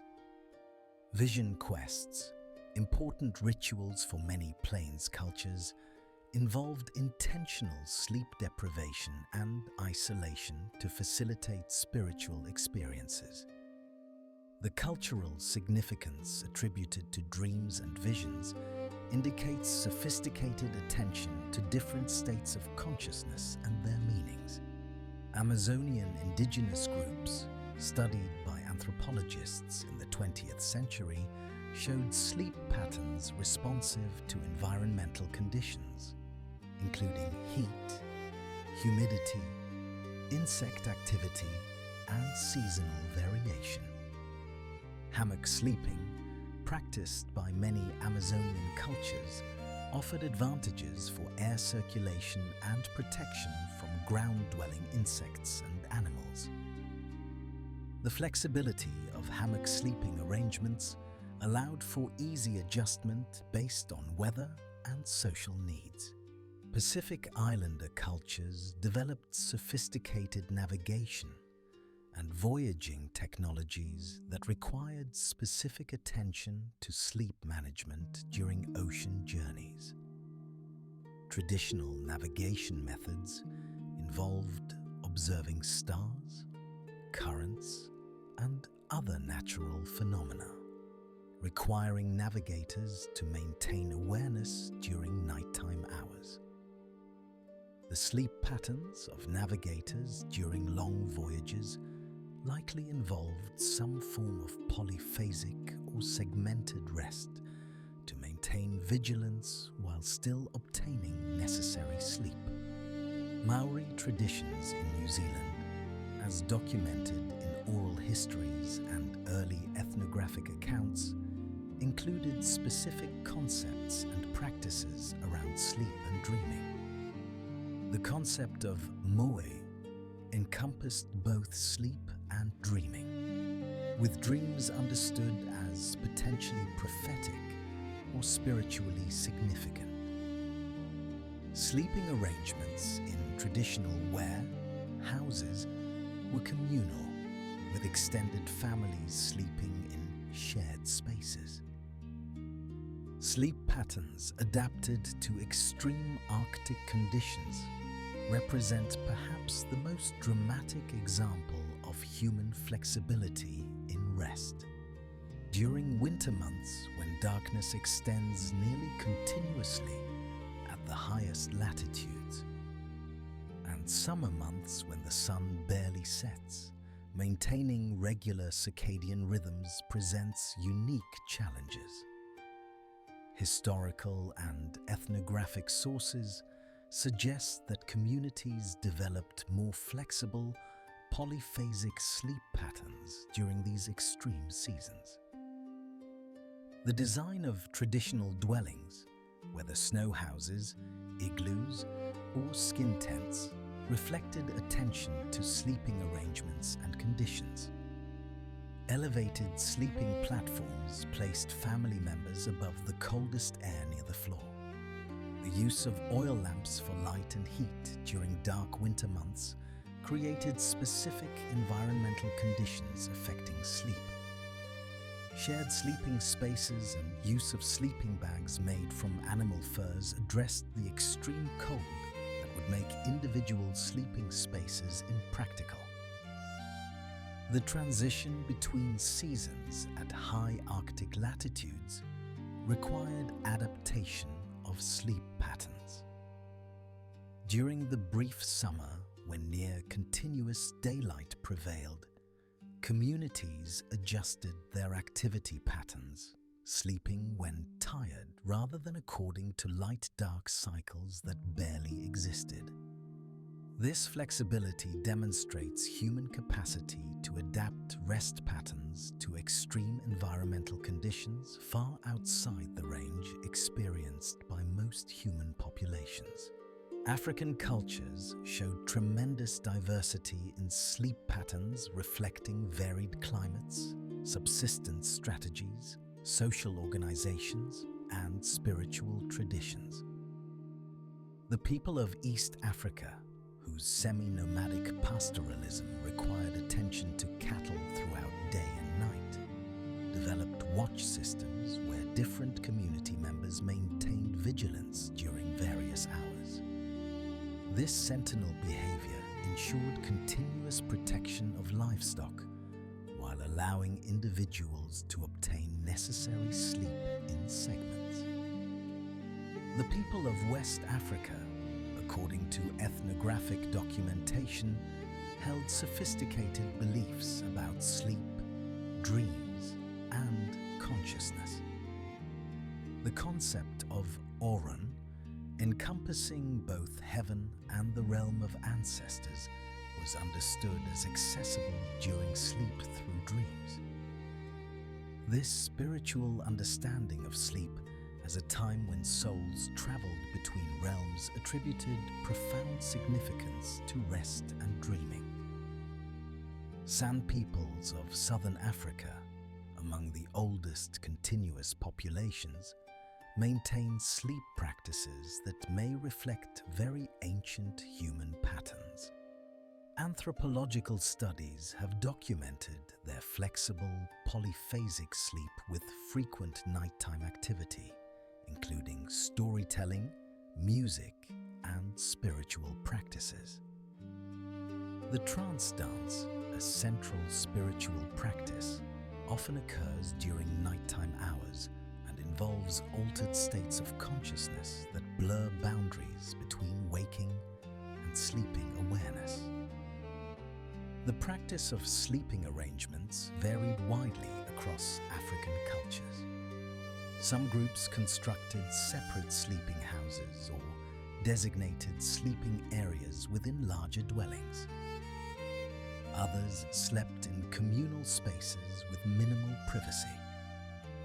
The use of fire for warmth, light, and protection from animals meant that maintaining fires throughout the night required periodic attention, likely supporting segmented or intermittent sleep patterns. West African griots and storytellers traditionally performed during evening and nighttime hours, maintaining oral histories and cultural knowledge through performances that extended well past what Europeans considered normal bedtimes. These cultural practices indicate that nighttime was recognized as appropriate and valuable time for certain activities, not merely as void time to be spent unconscious. The peoples of Arctic regions developed sleep patterns adapted to extreme seasonal light variation. During winter, when darkness extends nearly 24 hours at the highest latitudes, and summer, when the sun barely sets, circadian rhythms face challenges unknown to people living at moderate latitudes. Historical and ethnographic accounts suggest that sleep became more flexible and polyphasic during these extreme seasons, with people sleeping when tired rather than following strict schedules. African societies showed diverse sleep patterns reflecting different climates, subsistence strategies, and cultural practices. Some ethnographic accounts from the colonial period note communal sleeping arrangements, nighttime activities, and flexibility in sleep timing. The practice of sentinel or watchkeeping behavior appears in several African societies, with different community members maintaining vigilance during nighttime hours while others slept. Australian peoples, according to ethnographic and historical sources, demonstrated sleep patterns integrated with their seasonal movement patterns and relationship with the land. Sleeping arrangements adapted to climate, with different structures or locations used in wet versus dry seasons.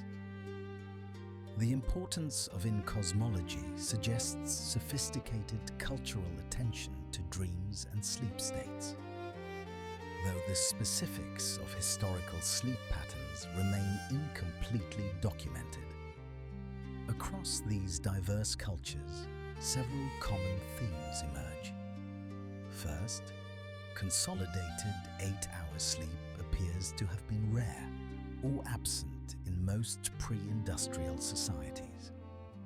Second, flexibility in sleep timing, responsiveness to environmental conditions, and acceptance of nighttime waking seem nearly universal. Third, cultural and religious practices often incorporated or accommodated nocturnal waking periods. Fourth, the meaning attributed to sleep, dreams, and nighttime varied culturally, but generally recognized these states as significant rather than merely as empty time. The climate played a crucial role in shaping sleep patterns. Tropical regions with minimal seasonal variation in day length showed different patterns than temperate zones with dramatic seasonal changes. Hot climates encouraged afternoon rest and evening activity. Cold climates demanded attention to maintaining warmth during sleep. Humid regions faced different challenges than dry ones. These environmental factors created selection pressures that shaped both biological sleep regulation and cultural practices around rest. The social organization of sleep varied tremendously across cultures. Some societies practiced communal sleeping in large structures housing many families. Others had more atomized sleeping arrangements with individual family units. Some cultures emphasized sleeping proximity and physical contact, while others maintained greater personal space. These variations reflected broader cultural values about privacy, family structure, and social hierarchy. The relationship between sleep and spirituality appears across nearly all pre-industrial cultures, though the specific belief and practices varied widely. Dreams were nearly universally attributed some significance, whether as messages from ancestors, predictions of future events, journeys of the soul, or processing of daily experiences. Rituals around sleep, prayers, or practices to ensure safe rest and interpretation of dreams all indicate that sleep was understood as more than merely physiological necessity. The absence of artificial timekeeping in most pre-industrial societies meant that sleep timing followed natural cues rather than clock time. Sunset and sunrise provided primary markers, but the precise timing of sleep onset and wake varied day to day based on factors like weather, workload, social activities, and individual variation.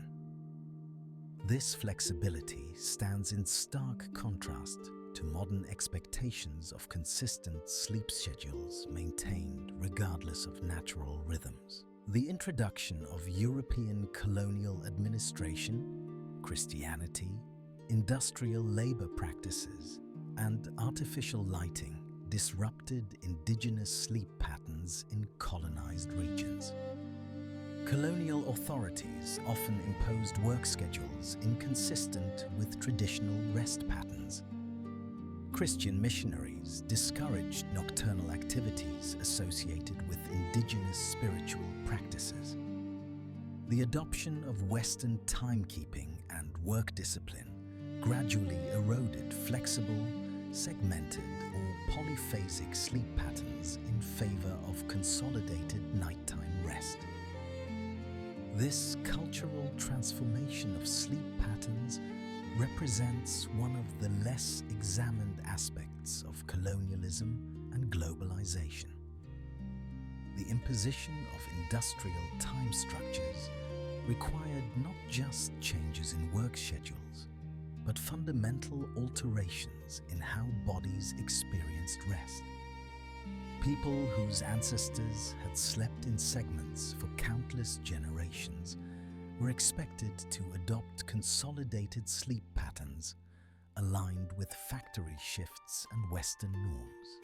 The consequences of this forced transition remain incompletely understood. Did populations adapt easily to consolidated sleep, or did they experience disruption and resistance similar to what modern sleep science observes when people are forced into schedules that conflict with their biological rhythms? Historical sources provide limited answers, but the questions themselves reveal how recent and culturally specific our current sleep norms actually are.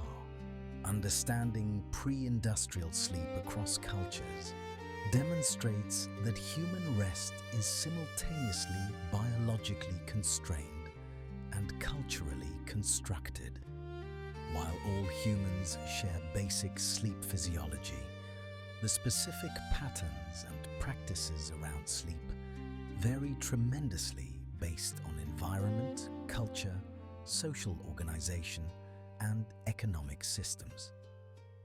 The diversity of historical sleep patterns suggests that the rigidity of modern sleep expectations may be neither necessary nor optimal for human well-being. Chapter 8: The Industrial Revolution: Time Discipline and Sleep Consolidation. The transformation of human sleep patterns from segmented to consolidated rest represents one of the most profound but least examined consequences of the Industrial Revolution. This change occurred not through deliberate planning or conscious choice, but through the convergence of economic pressures, technological innovations, and social restructuring that fundamentally altered the human relationship with time, darkness, and rest. The factory system introduced a radically new temporal structure to human life. For the first time in history, large numbers of people needed to synchronize their activities according to mechanical clock time rather than natural rhythms or traditional customs. Factory work required workers to arrive at specific times, maintain activity for predetermined periods, and coordinate their labor with machines and with other workers. This synchronization demanded a fundamental reorientation of daily life around abstract clock time. Early factories operated during daylight hours, but as artificial lighting technology developed, the possibility of extending operations into night hours became economically attractive. The capital invested in factory buildings and machinery remained idle during non-working hours, representing lost productivity from the owner's perspective. Continuous or extended operations through shift work promised to maximize return on capital investment. Shift work, particularly night shifts, directly conflicted with segmented sleep patterns. A worker assigned to a midnight to dawn shift could not maintain first sleep from evening until midnight, wake for an hour or two of watch, then return to second sleep until morning. The rigid timing of industrial schedules demanded that workers be either working or sleeping, with no accommodation for the flexible, segmented patterns that had characterized pre-industrial rest. The moral discourse around sleep changed dramatically during the industrial era. Sleeping during daylight hours became associated with laziness and moral failure. The Protestant work ethic, with its emphasis on diligence, productivity, and the moral value of labor, cast extended sleep or rest as sinful indulgence. Productivity-focused ideologies promoted the idea that efficient workers should sleep continuously and briefly, maximizing waking hours available for labor. The transformation of sleep morality represented a fundamental revaluation of rest itself. In pre-industrial societies, adequate rest was understood as necessary for health and effective labor. The ability to work hard depended on being well rested. But industrial ideology inverted this relationship, treating sleep as competition with productivity rather than as necessary preparation for it. The ideal worker under industrial capitalism was one who minimized sleep and maximized labor time. Religious leaders contributed to this moral discourse, particularly Protestant ministers influenced by Calvinist doctrines emphasizing industry and diligence. Sermons warned against excessive sleep as indicative of moral weakness. Religious tracts promoted early rising and continuous activity as signs of godliness. The conflation of productivity with virtue created powerful cultural pressures towards sleep minimization that persisted long after explicit religious justifications lost their force. Educational institutions reinforced industrial time discipline and sleep norms. The development of compulsory public education in the 19th century meant that children were trained from early ages to follow rigid schedules. School days began early and required punctual attendance. Students learned to respond to bells signaling class changes, recess, and dismissal. This training prepared children for lives as industrial workers, while normalizing consolidated sleep patterns and early rising. The design of industrial cities reflected and reinforced new sleep patterns. Worker housing, whether company-owned or speculative construction, typically offered minimal space and amenities. Overcrowding, noise, pollution, and poor sanitation all impacted sleep quality. The stress of industrial labor, combined with inadequate living conditions, created sleep problems that were then blamed on workers themselves rather than on the systems that produced them. Transportation systems shaped sleep patterns by determining how far workers could live from factories while still arriving on time. Early industrial cities were compact because workers needed to walk to factories. The development of streetcars, omnibuses, and later subways and trains allowed greater geographic separation between residence and workplace, but also extended commute times, further reducing available sleep hours. The measurement and commodification of time accelerated during the industrial period. Time became money in ways previously inconceivable. Every hour represented potential productivity or lost opportunity. This quantification of time extended to sleep, which began to be understood not as a natural rhythm, but as a specific quantity of hours that could and should be minimized to maximize productive waking time. Time and motion studies, pioneered by Frederick Winslow Taylor and others in the late 19th and early 20th centuries, applied scientific management principles to labor. Every movement, every second, was analyzed for efficiency. While these studies primarily focused on waking labor, the logic extended to all aspects of worker life, including rest. Sleep became something to optimize, to conduct efficiently, to minimize within limits of maintaining productivity. Labor movements and worker organizations fought against the most extreme demands of industrial time discipline. Unions advocated for shorter working hours, better conditions, and recognition of workers' needs for rest and recovery. The struggle for the 8-hour workday crystallized in the slogan, 8 hours for work, 8 hours for rest, 8 hours for what we will, represented workers asserting the legitimacy of needs beyond continuous labor. The 8-hour movement achieved substantial victories in various industries and countries during the late 19th and early 20th centuries.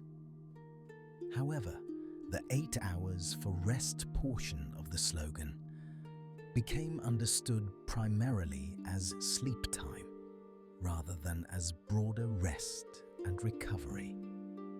The consolidation of rest into a single 8-hour block of sleep was assumed rather than questioned, even by workers and organizers who were otherwise challenging industrial time discipline. Medical authorities began advocating for consolidated sleep as healthier and more natural than segmented patterns.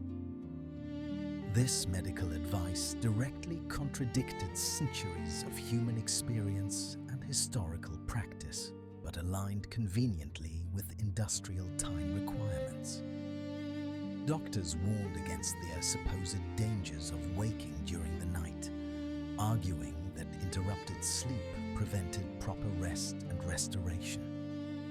These medical claims, lacking empirical foundation, nonetheless influenced public understanding of healthy sleep. The rise of urban living concentrated populations in cities where factory work was located. Urban housing conditions, particularly for working-class families, often involved overcrowding, noise, and environmental conditions that made quality sleep difficult regardless of pattern. The stress of industrial labor, the health consequences of pollution and poor living conditions, and the disruption of traditional social and family structures all impacted rest in complex ways. Artificial lighting technology progressed dramatically during the 19th century. Gaslight became widely available in urban areas, extending viable activity hours into the evening and night. Unlike firelight or candles, gaslight provided much brighter illumination more broadly distributed. This brighter light more effectively suppressed melatonin production, pushing the natural onset of sleepiness later into the evening. The invention and widespread adoption of electric lighting in the late 19th and early 20th centuries completed the technological transformation that made consolidated sleep normative. Electric lights were brighter still than gaslight, safer, cleaner, and more convenient. The ability to illuminate spaces to near daylight levels at night fundamentally altered the relationship between darkness and rest that that had governed human sleep since the species evolved. Street lighting in cities created 24-hour urban environments where activity never fully ceased. The development of entertainment industries, retail establishments, and service sectors that operated during evening hours normalized nighttime activity in ways previously uncommon. The night ceased to be universally a time of darkness, quiet, and rest, becoming instead merely another time period available for work and consumption. The consolidation of sleep served economic interests beyond just factory efficiency. Workers who slept in one continuous block had more waking hours available for labor or consumption. Evening entertainment and retail opportunities increased if people remained awake and active into the late evening. The economic pressures towards sleep consolidation were powerful and multifaceted. Timekeeping technology became increasingly precise and widely available during the industrial era. Pocket watches and later wristwatches allowed individuals to maintain awareness of clock time throughout the day.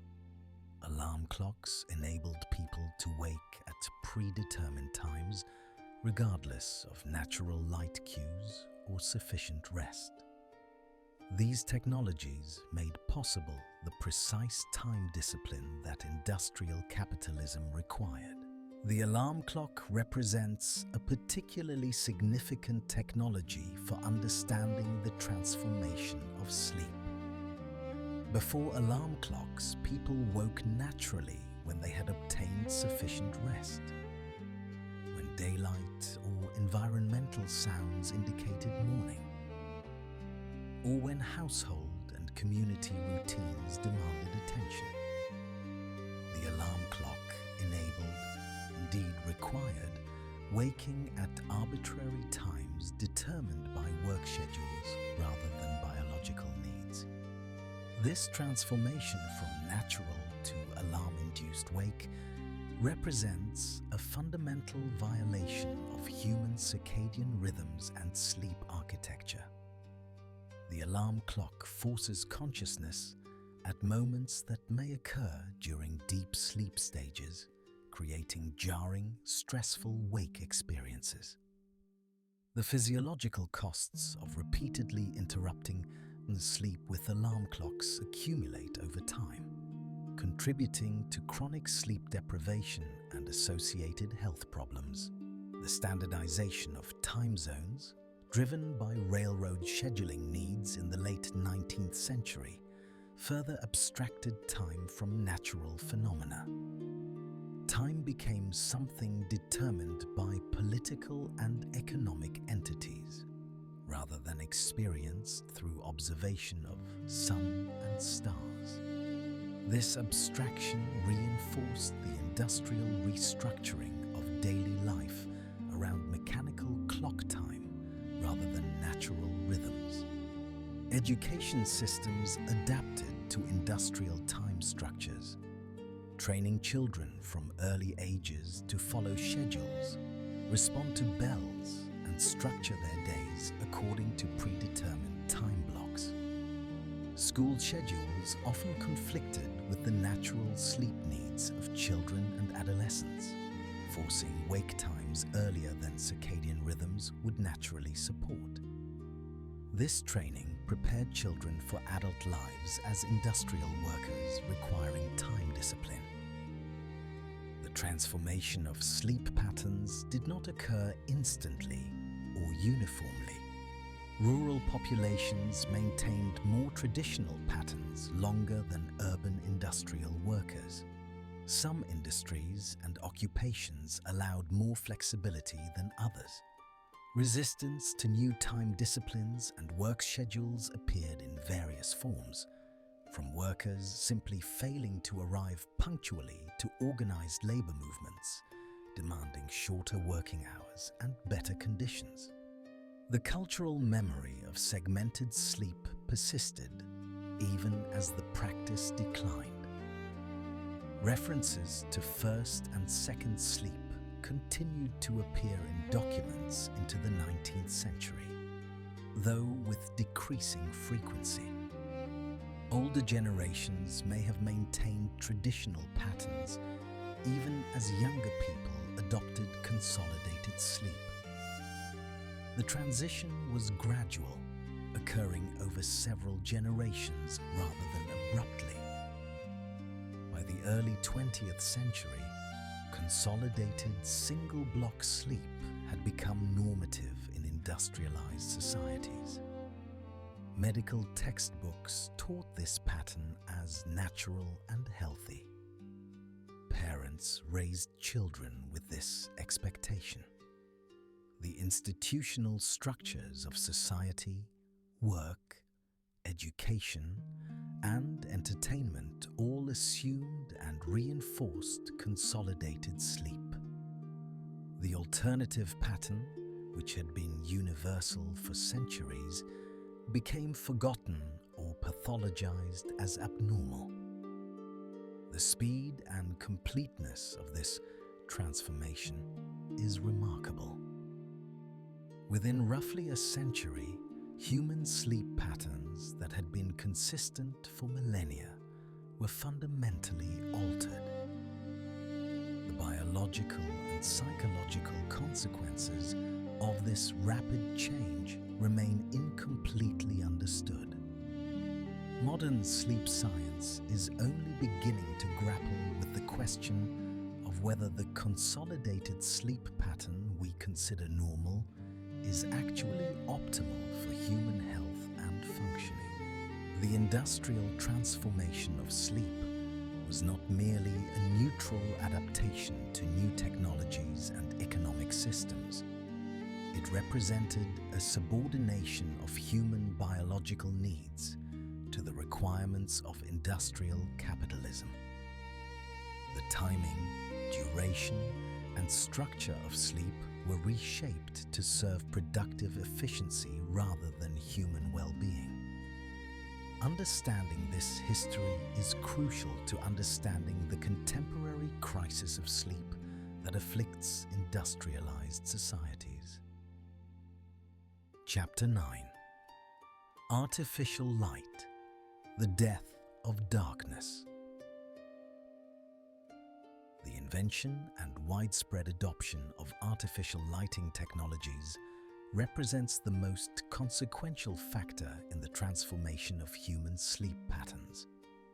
Light governs the circadian rhythms that regulate sleep-wake cycles, and the dramatic increase in artificial light exposure during evening and nighttime hours fundamentally disrupted the biological systems that had evolved over millions of years to respond to natural cycles of light and darkness.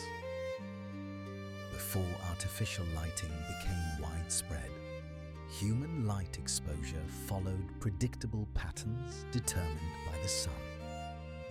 Daylight provided intense full-spectrum illumination.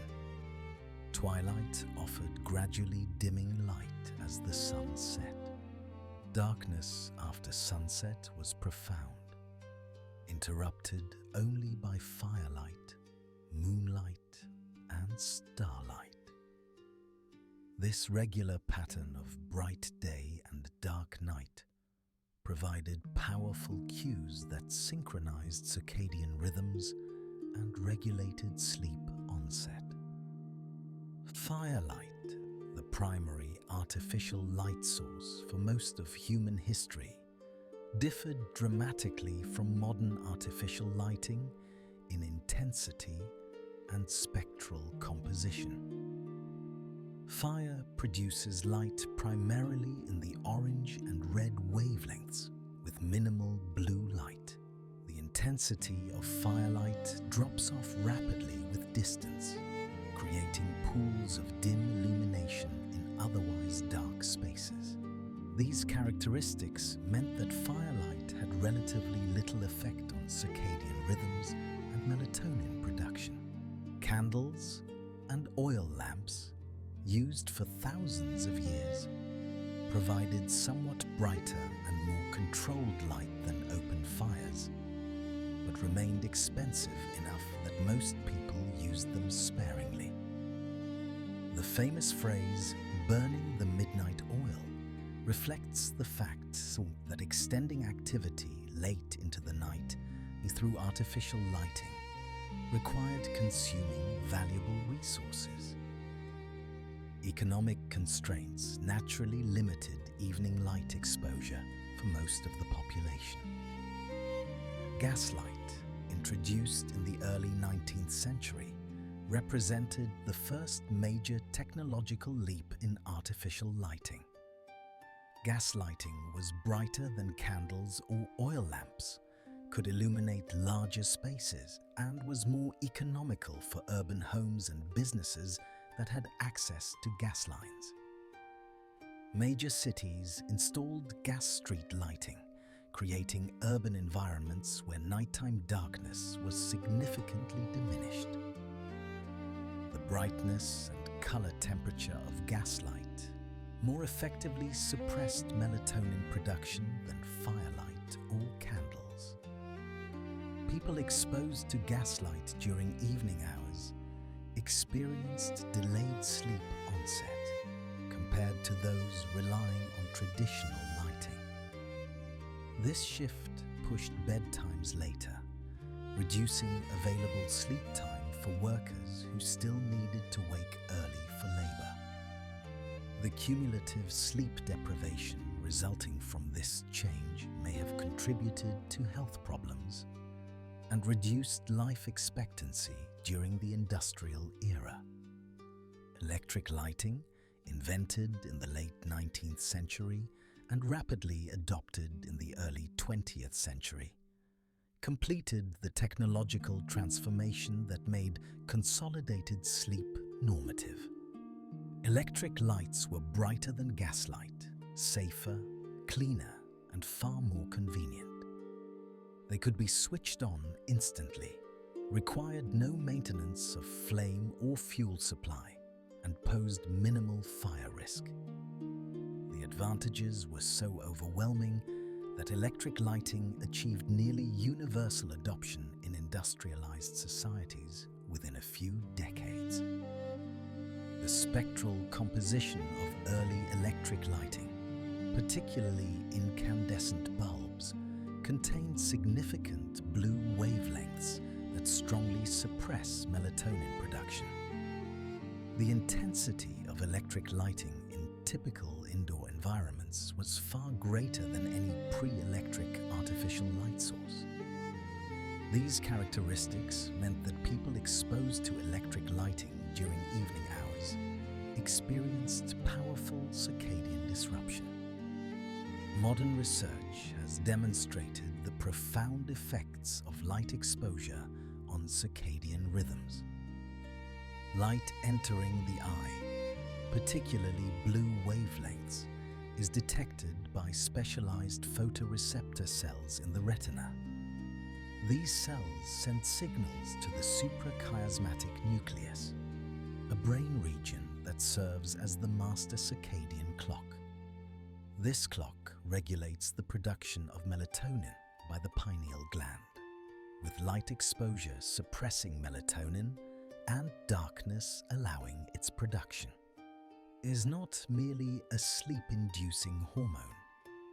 It plays crucial roles in numerous physiological processes, including immune function, antioxidant activity, and regulation of body temperature and metabolism. The timing and duration of melatonin production provides important signals to body systems about the time of day and season. Disruption of normal melatonin patterns through artificial light exposure has consequences extending far beyond simple sleep disturbance.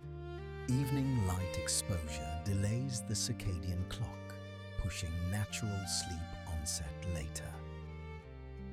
This would be merely inconvenient if people could also wake later, allowing for sufficient total sleep.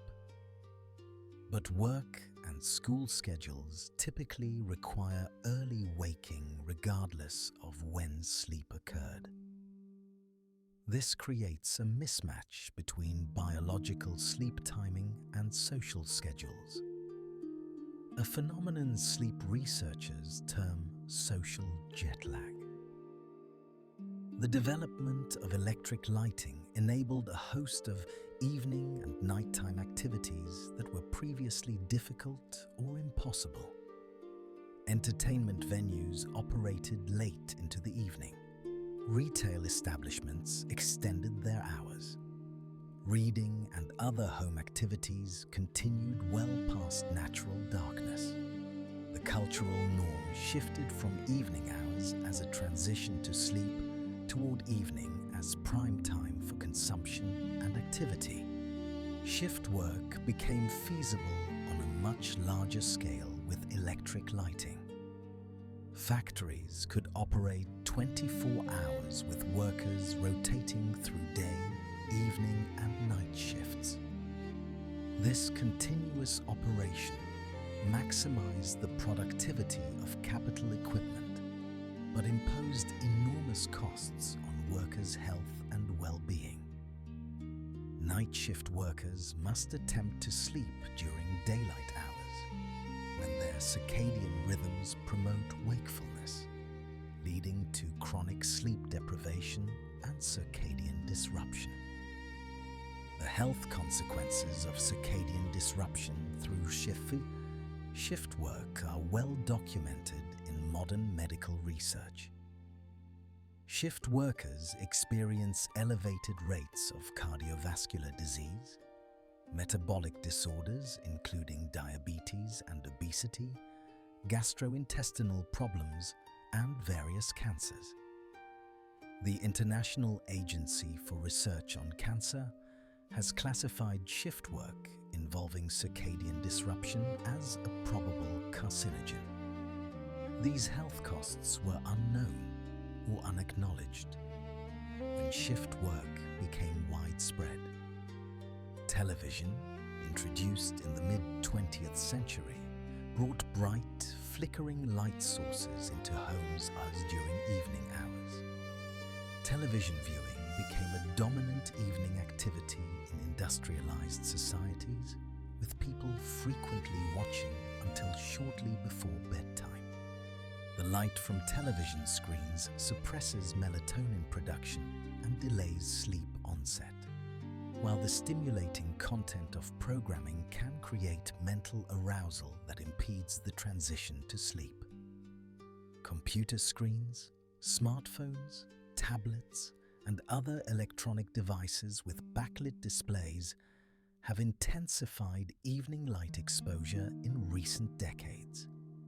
These devices emit significant blue wavelengths and are often used in close proximity to the eyes, maximizing their circadian impact. The widespread adoption of these devices has coincided with increasing reports of sleep problems, particularly among children and adolescents who spend substantial evening time using screens. The research on screen-based light exposure and sleep has prompted recommendations to avoid screens for at least an hour before bedtime.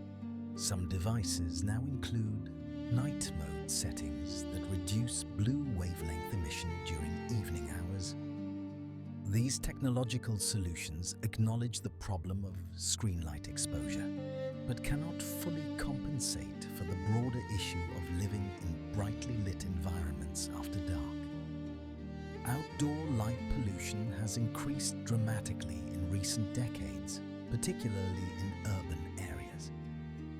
Street lighting, building illumination, advertising signage, and vehicle lights create urban environments that are never truly dark. Satellite imagery of Earth at night shows blazing concentrations of artificial light in developed regions, with light pollution visible from space. This environmental light intrusion affects not only humans, but also countless other species that evolved in darkness. The loss of darkness represents an environmental change comparable to air or water pollution, but receives far less attention. Darkness is not merely the absence of light, but an essential component of healthy ecosystems and human physiology. The elimination of darkness through artificial lighting creates cascading ecological effects, disrupts circadian rhythms across species, and fundamentally alters the experience of nighttime. Some communities have begun recognizing the value of darkness and implementing dark sky initiatives that reduce unnecessary outdoor lighting.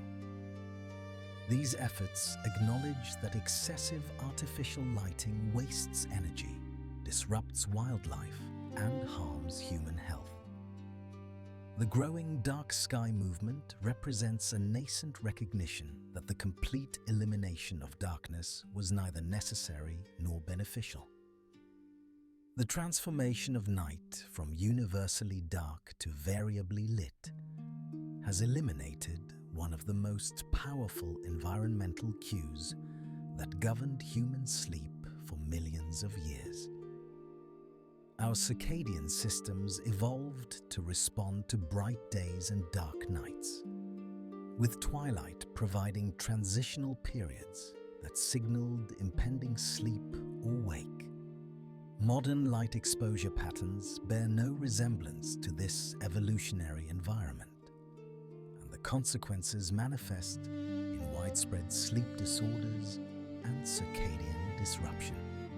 Understanding the death of darkness and its role in transforming sleep patterns reveals the environmental dimensions of the contemporary sleep crisis. Sleep problems are not merely individual failures or medical conditions, but responses to environmental changes that violate fundamental biological rhythms. Addressing the sleep crisis will require not just individual behavioral changes, but reconsideration of how we illuminate our environments and structure our relationship with darkness. Chapter 10: Modern Sleep Science: What We Lost and Found. The scientific study of sleep emerged as a distinct field only in the 20th century, beginning with the discovery of brain electrical activity and the development of electroencephalography. Before this, sleep was understood primarily through subjective experience and cultural interpretation. Modern sleep science has revealed extraordinary complexity in sleep processes, identified distinct sleep stages with different functions, and documented the health consequences of sleep deprivation and circadian disruption. The discovery of rapid eye movement sleep in 1953 by Eugene Aserinsky and Nathaniel Kleitman at the University of Chicago represented a watershed moment in sleep research. They observed that sleeping subjects periodically exhibited rapid eye movements beneath closed lids, accompanied by brain electrical activity resembling waking patterns. This REM sleep proved to be the stage most associated with vivid dreaming, though dreams also occur in non-REM stages. Sleep architecture refers to the organization and progression of sleep stages throughout the night. Normal sleep cycles through distinct stages in roughly 90-minute periods. Stage 1 is light sleep, a transition between waking and sleeping. Stage 2 is deeper sleep with distinctive brainwave patterns. Stages 3 and 4, sometimes combined and called slow-wave sleep or deep sleep, are the deepest stages characterized by large, slow brain waves. REM sleep involves brain activity similar to waking, paralysis of major muscle groups, and vivid dreaming. The distribution of these stages changes across the night. Deep sleep predominates in the early sleep cycles, while REM sleep increases in later cycles. Someone sleeping for 8 continuous hours would experience approximately 4 to 6 complete cycles. Someone sleeping in the segmented pattern typical of pre-industrial societies would obtain deep sleep primarily during first sleep, with second sleep containing relatively more REM and light stages. This natural progression of sleep stages across the night suggests that segmented sleep may actually align well with underlying sleep architecture. The natural wake occurring after 4 to 5 hours happens at a transition point between major sleep blocks. Waking at this point, remaining awake for an hour or two, then returning to sleep for another 3 to 4 hours would allow for complete sleep cycles in each segment without disrupting deep sleep stages. Rhythm research has revealed the genetic and molecular mechanisms underlying the biological clock. The suprachiasmatic nucleus in the hypothalamus serves as the master pacemaker, coordinating circadian rhythms throughout the body. This clock regulates not just sleep-wake cycles, but also body temperature, hormone release, immune function, and numerous other processes. The circadian system keeps time even in the absence of external cues, but synchronizes to environmental signals, particularly light exposure. The timing of circadian rhythms varies across individuals, creating chronotypes. Some people are naturally early chronotypes, feeling alert in the morning and sleepy early in the evening. Others are late chronotypes, preferring evening activity and later sleep onset. These differences have genetic components and are particularly pronounced during adolescence, when circadian rhythms naturally shift toward later timing. Modern work and school schedules often conflict with individual chronotypes. A late chronotype teenager forced to wake at 6 a.m. for school is attempting to function during hours when their circadian system promotes sleep. This creates chronic sleep deprivation and impaired functioning. The mismatch between biological rhythms and social schedules represents a major contributor to the sleep crisis, particularly among adolescents and young adults. Sleep deprivation research has documented extensive consequences for physical and mental health. Insufficient sleep impairs cognitive function, particularly attention, working memory, and executive control. It slows reaction times, impairs judgment, and increases risk of accidents. Chronic sleep deprivation is associated with obesity, diabetes, cardiovascular disease, weakened immune function, and reduced lifespan. The mechanisms linking sleep deprivation to health problems are complex and multifaceted. Sleep plays crucial roles in memory consolidation, emotional regulation, metabolic function, immune response, and cellular repair processes. When sleep is insufficient, all of these systems suffer. The accumulation of sleep debt creates physiological stress that manifests in numerous health problems. Experimental studies have examined what happens when people are placed in environments without artificial lighting or time cues. Most notably, psychiatrist Thomas Ware at the National Institute of Mental Health conducted an experiment published in 1992, in which subjects were exposed to 14 hours of darkness per day, simulating winter photo periods. After an initial adjustment period of about 3 to 4 weeks, subjects naturally developed segmented sleep patterns.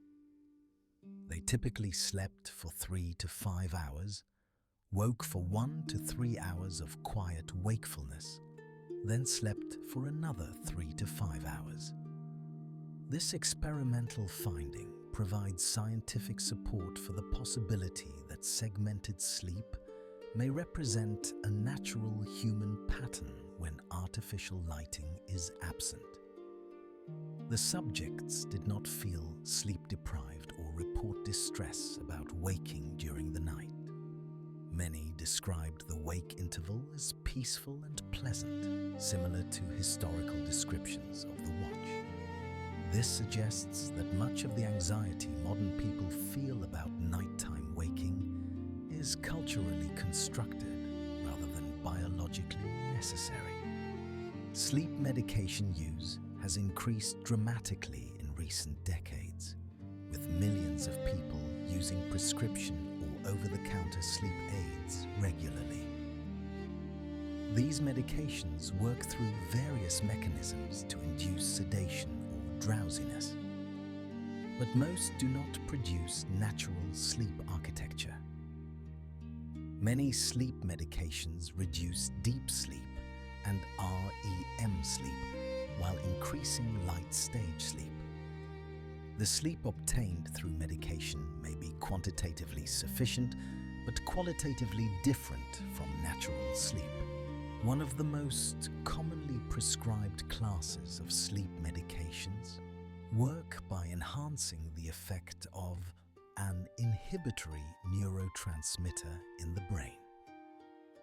While they induce unconsciousness effectively, research shows they suppress deep, slow-wave sleep and alter normal sleep architecture. Long-term use leads to tolerance, requiring increasing doses to achieve the same effect, and produces physiological dependence that makes discontinuation difficult. Non-benzodiazepine sleep medications, often called Z-drugs, including zolpidem, zaleplon, and esopiclone, were developed to avoid some problems of benzodiazepines. While they may have fewer issues with dependency and tolerance, they still alter natural sleep architecture and carry risks including next-day drowsiness, complex sleep behaviors like sleepwalking and sleep driving, and potential for abuse. Available over-the-counter as sleep aids induce drowsiness as a side effect of their primary mechanism. While convenient and inexpensive, they provide poor quality sleep and often cause next-day hangover effects. Tolerance develops rapidly, reducing effectiveness with continued use. The widespread use of antihistamines for sleep reflects desperation for relief from sleep problems, but likely contributes little to actual sleep quality.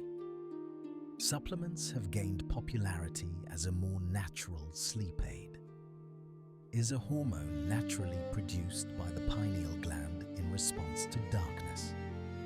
Supplemental melatonin can help shift circadian rhythms, making it useful for jet lag or adjusting to new schedules. However, its effectiveness for chronic insomnia is modest, and the optimal dosing, timing, and formulation remain subjects of research and debate.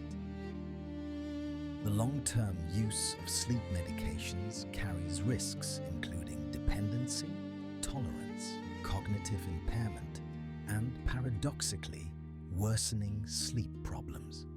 Yet the medical system continues prescribing these medications widely, often without adequate exploration of of underlying causes of sleep problems or non-pharmaceutical interventions. This pharmaceutical approach to sleep problems treats symptoms without addressing root causes.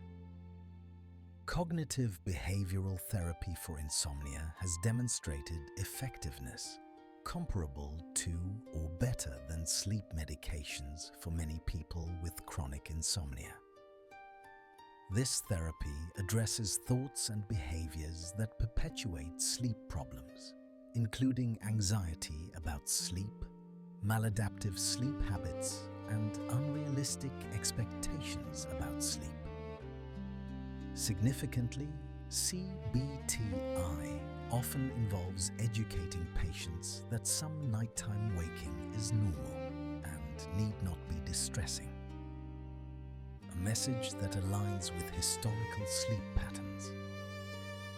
The components of CBTI include sleep restriction therapy, stimulus control, cognitive restructuring, and relaxation techniques. Sleep restriction therapy involves limiting time in bed to actual sleep time, consolidating sleep, and building sleep pressure.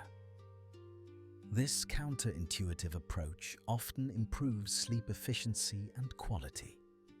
Stimulus control re-establishes the association between bed and sleep by eliminating wakeful activities in bed. Cognitive restructuring addresses anxiety-producing thoughts about sleep. Research comparing CBTI to sleep medications shows that, while medications may produce faster initial results, CBTI leads to more durable improvements that persist after treatment ends. Unlike medications, CBTI does not carry risks of dependency or side effects, and teaches skills that patients can use throughout their lives. However, CBTI requires more time and effort than simply taking a pill, and access to trained therapists is limited in many areas. Sleep tracking technology has become widespread with the proliferation of fitness monitors and smartphone applications. These devices monitor movement, heart rate, and sometimes other physiological signals to estimate sleep stages and quality. While useful for general awareness, these technologies have limitations and can create anxiety about sleep optimization that paradoxically worsens sleep problems. Consumer sleep tracking devices use actigraphy, motion sensing, and heart rate monitoring to infer sleep states. These methods have moderate correlation with polysomnography, the gold standard for measuring sleep, but can misclassify wake as sleep and vice versa. They typically overestimate total sleep time and provide only rough approximations of sleep stages. Users should understand these limitations rather than treating tracker data as definitive. The quantified self-movement and sleep tracking reflect modern tendencies to approach every aspect of life as a problem to optimize through data and technology. While understanding sleep patterns can be valuable, the obsessive tracking and optimization can create pressure and anxiety that interferes with the natural relaxation necessary for good sleep. Sleep requires letting go of control, accepting rest as it comes, not micromanaging it through technology. Some researchers have raised concerns that the emphasis on sleep optimization and tracking may be creating a new form of sleep anxiety called orthosomnia, where people become so preoccupied with achieving perfect sleep that the anxiety itself disrupts rest. The irony of technology designed to improve sleep Actually, worsening it highlights the limitations of approaching human biology as an optimization problem. Research on sleep and mental health has revealed bidirectional relationships. Sleep problems contribute to depression, anxiety, and other mental health conditions. Mental health problems also disrupt sleep, creating vicious cycles that are difficult to break. Effective treatment of either sleep or mental health issues often requires addressing both simultaneously. Depression and insomnia are particularly closely linked. Approximately 75% of people with depression experience insomnia, while chronic insomnia increases risk of developing depression. The mechanisms linking sleep and mood are complex, involving neurotransmitter systems, neural circuits involved in emotional regulation, and inflammatory processes. Treatment that addresses both sleep and mood offers better outcomes than treating either alone. Anxiety disorders commonly involve sleep disturbances, including difficulty falling asleep due to racing thoughts, frequent nighttime awakening, and non-restorative sleep. The physiological arousal characteristic of anxiety dates directly. Conflicts with the relaxation necessary for sleep onset. Cognitive behavioral treatments for anxiety often include sleep-focused components, while sleep treatments consider anxiety management. The role of sleep in emotional regulation has received increasing attention in recent research. Sleep deprivation impairs the brain's ability to regulate emotional responses, leading to increased reactivity, difficulty controlling negative emotions, and reduced ability to experience positive emotions. The emotional dysregulation resulting from insufficient sleep may contribute significantly to interpersonal problems and mental health symptoms. Neuroimaging studies have revealed specific brain changes associated with sleep deprivation and emotional processing. The amygdala, a brain region involved in emotional responses, shows increased reactivity to negative stimuli in sleep-deprived individuals.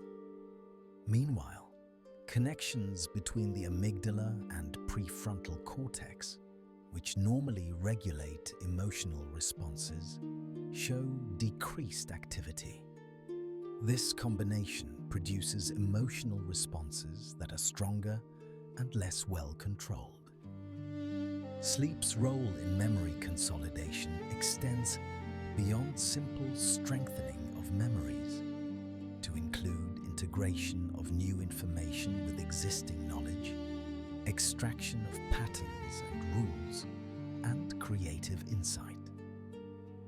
The phrase "sleep on it" reflects folk wisdom about the problem-solving benefits of sleep, wisdom that research has confirmed. Complex problems that seem intractable before sleep sometimes have obvious solutions after rest. The long-term use of sleep medications carries risks including dependency, tolerance, cognitive impairment, and, paradoxically, worsening sleep problems. Yet the medical system continues prescribing these medications widely, often without adequate exploration of underlying causes of sleep problems or non-pharmaceutical interventions. This pharmaceutical approach to sleep problems treats symptoms without addressing root causes. Cognitive behavioral therapy for insomnia has demonstrated effectiveness comparable to or better than sleep medications for many people with chronic insomnia. This therapy addresses thoughts and behaviors that perpetuate sleep problems, including anxiety about sleep, maladaptive sleep habits, and unrealistic expectations about sleep. Significantly, CBTI often involves educating patients that some nighttime waking is normal and need not be distressing, a message that aligns with historical sleep patterns. Sleep tracking technology has become widespread with the proliferation of fitness monitors and smartphone applications.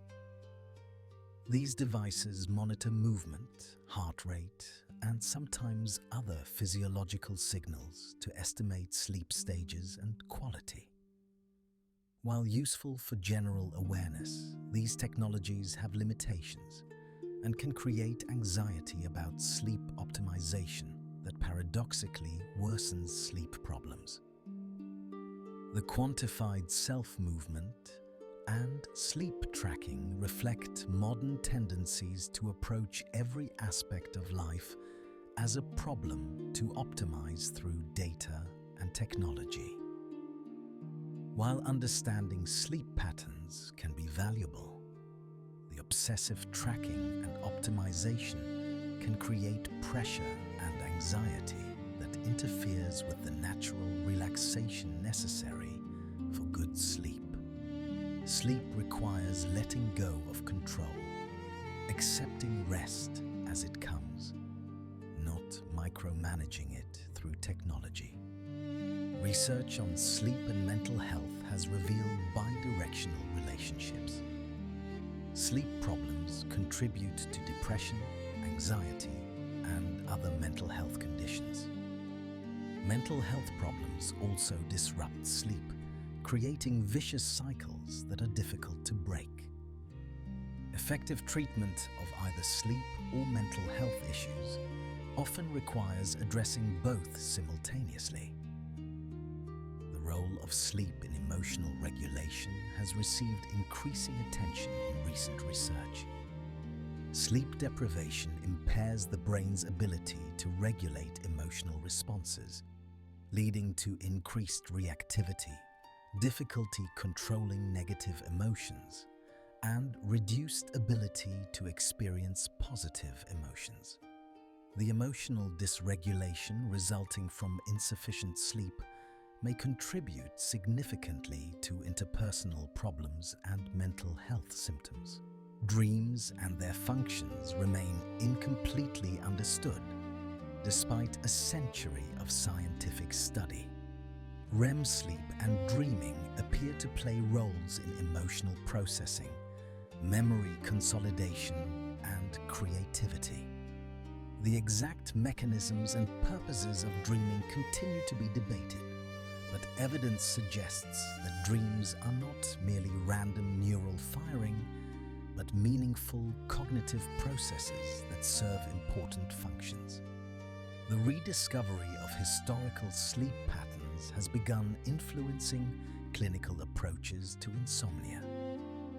Some sleep specialists now counsel patients who wake after 4 or 5 hours that this pattern may be normal rather than pathological.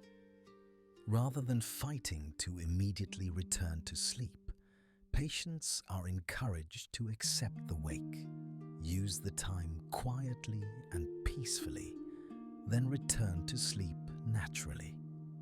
This approach aligns with historical practice and often reduces the anxiety that perpetuates insomnia.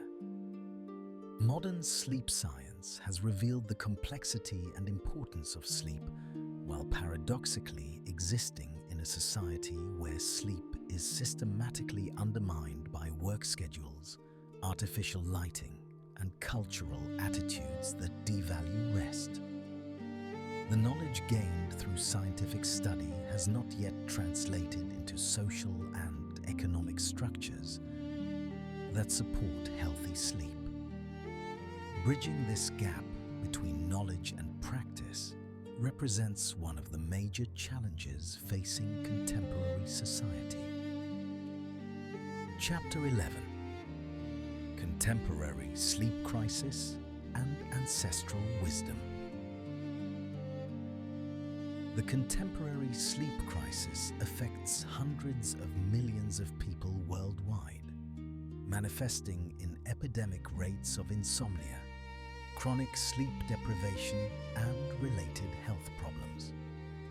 This crisis is not evenly distributed, but affects industrialized societies disproportionately, with particularly severe impacts on adolescents, shift workers, and people living in urban environments with high light pollution. The causes are multifaceted, but ultimately traced to the mismatch between human biology and modern environmental and social conditions. Insomnia, defined as difficulty falling asleep, staying asleep, or obtaining restorative sleep despite adequate opportunity, affects approximately 30% of adults in industrialized nations. Chronic insomnia, lasting 3 months or longer, affects 10 to 15% of the population. These rates have increased substantially over recent decades, coinciding with increases in artificial light exposure, screen time, work demands, and social stress. The experience of modern insomnia often centers on nighttime waking, particularly waking after 3 to 5 hours of sleep and finding it difficult to return to sleep. Insomniacs describe this experience as frustrating, anxiety-inducing, and exhausting.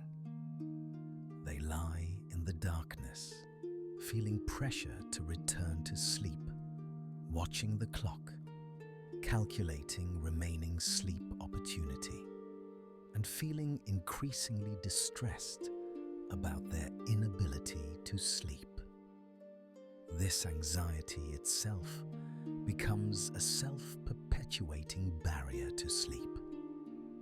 Understanding that this nighttime wake might represent a natural biological pattern rather than a disorder could fundamentally change the experience. If a person waking after 4 hours recognized this as potentially normal first sleep, accepted the wake as natural watch time, and engaged in quiet, restful activities without anxiety about returning to sleep, the entire quality of the experience would transform. The anxiety and pressure that characterize modern insomnia might dissolve if the underlying biological pattern were accepted rather than fought against. Several sleep specialists and researchers have begun exploring whether reframing nighttime waking in this way could help people with insomnia. Preliminary results suggest that people who accept nighttime waking as normal and use the time peacefully often find that returning to sleep becomes easier and that anxiety about sleep diminishes. This approach does not require making major changes to sleep schedules or environments, but simply changing attitudes toward waking during the night. Adolescent sleep deprivation represents a particularly severe dimension of the contemporary crisis. Teenagers have naturally later chronotypes due to developmental changes in circadian rhythms during puberty. Their biology pushes sleep onset later and wake time later. However, school schedules typically require very early wake times, often 6 a.m. or earlier when accounting for travel time. This creates chronic sleep deprivation during crucial developmental years. The consequences of adolescent sleep deprivation include impaired academic performance, increased rates of depression and anxiety, higher risk of substance abuse, and elevated rates of traffic accidents among teenage drivers. The American Academy of Pediatrics has recommended that middle and high schools start no earlier than 8:30 a.m. to better align with adolescent sleep needs.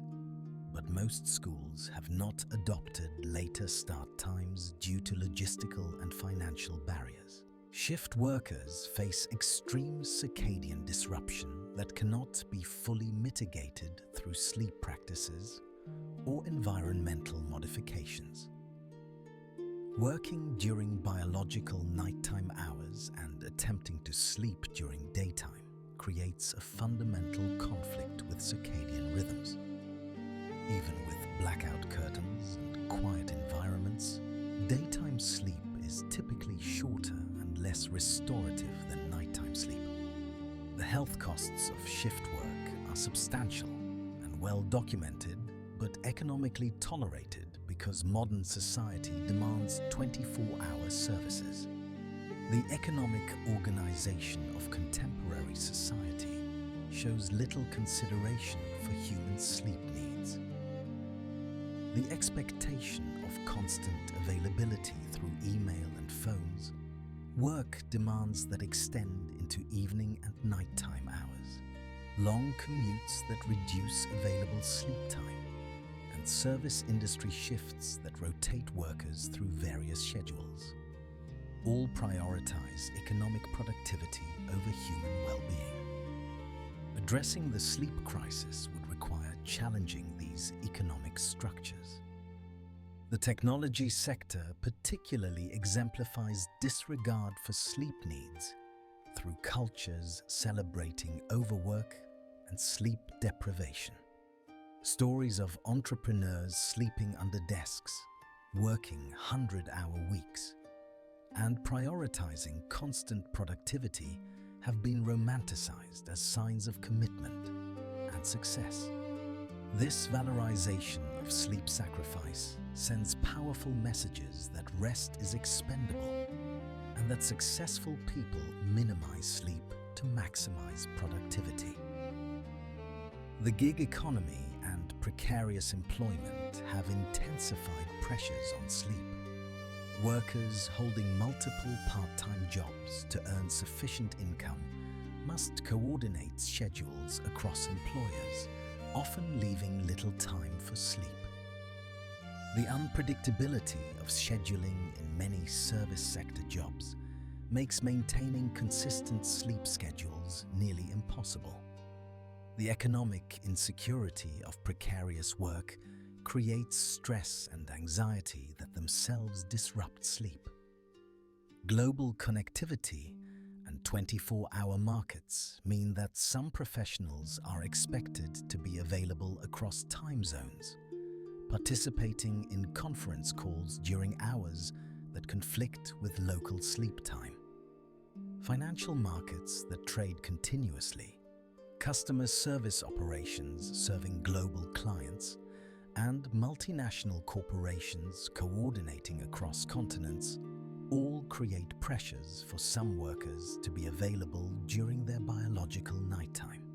Healthcare workers, particularly those in hospitals providing continuous patient care, face extreme sleep challenges due to shift work and on-call responsibilities. Medical residents historically worked extremely long shifts, sometimes exceeding 24 consecutive hours. While regulations have imposed some limits on resident work hours, the culture of medical training continues to normalize sleep deprivation and treat it as a necessary rite of passage. The consequences of sleep deprivation among healthcare workers include medical errors, impaired clinical judgment, and health problems for the workers themselves.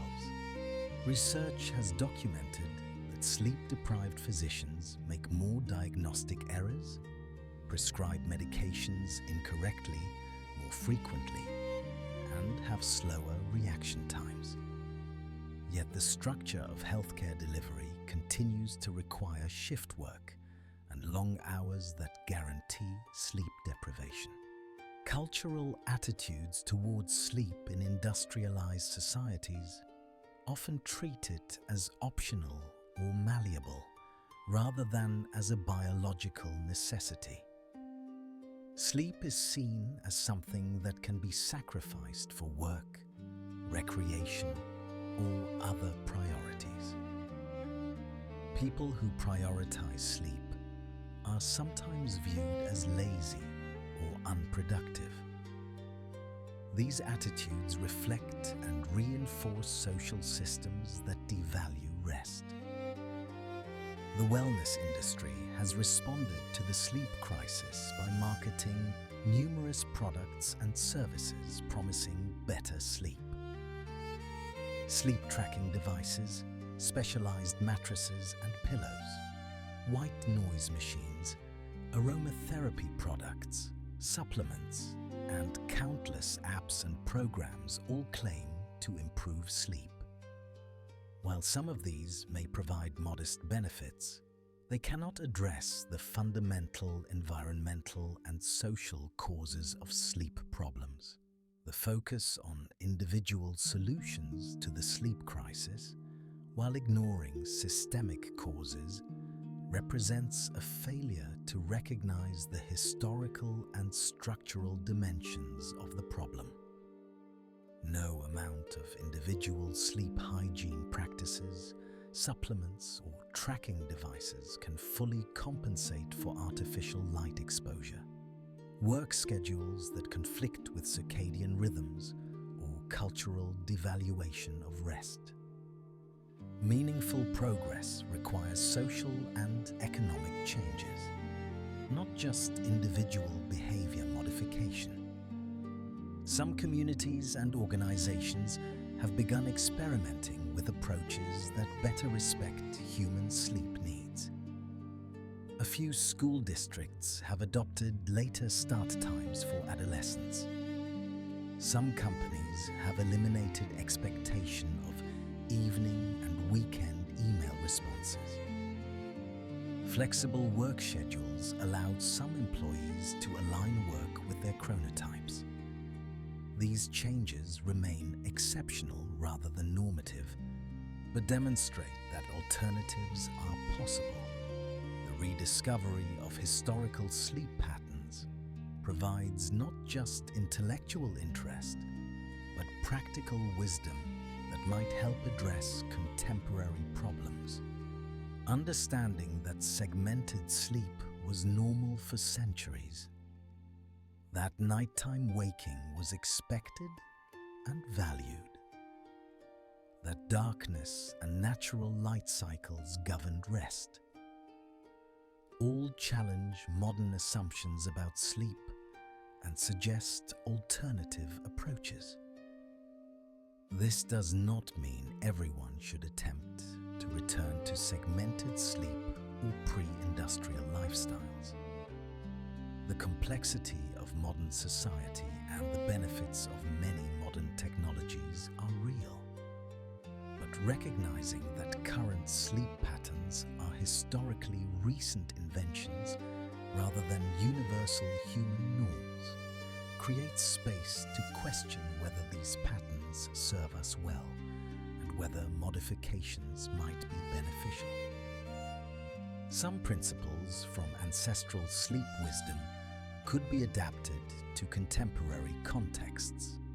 Reducing evening light exposure, particularly blue wavelength light from screens, can help restore more natural melatonin production patterns.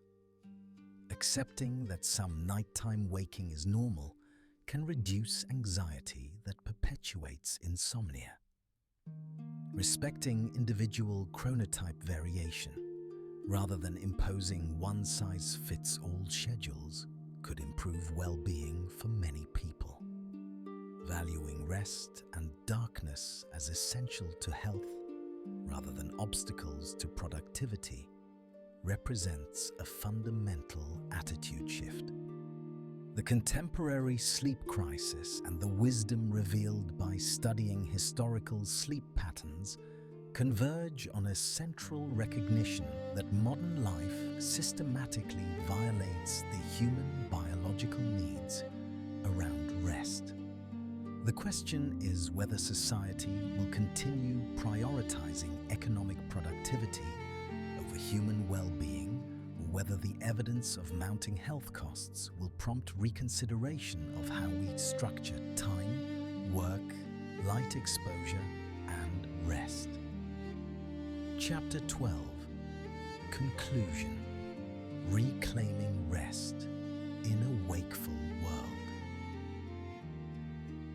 The forgotten history of sleep reveals that the way most people rest today represents a dramatic departure from patterns that characterized human existence for countless generations.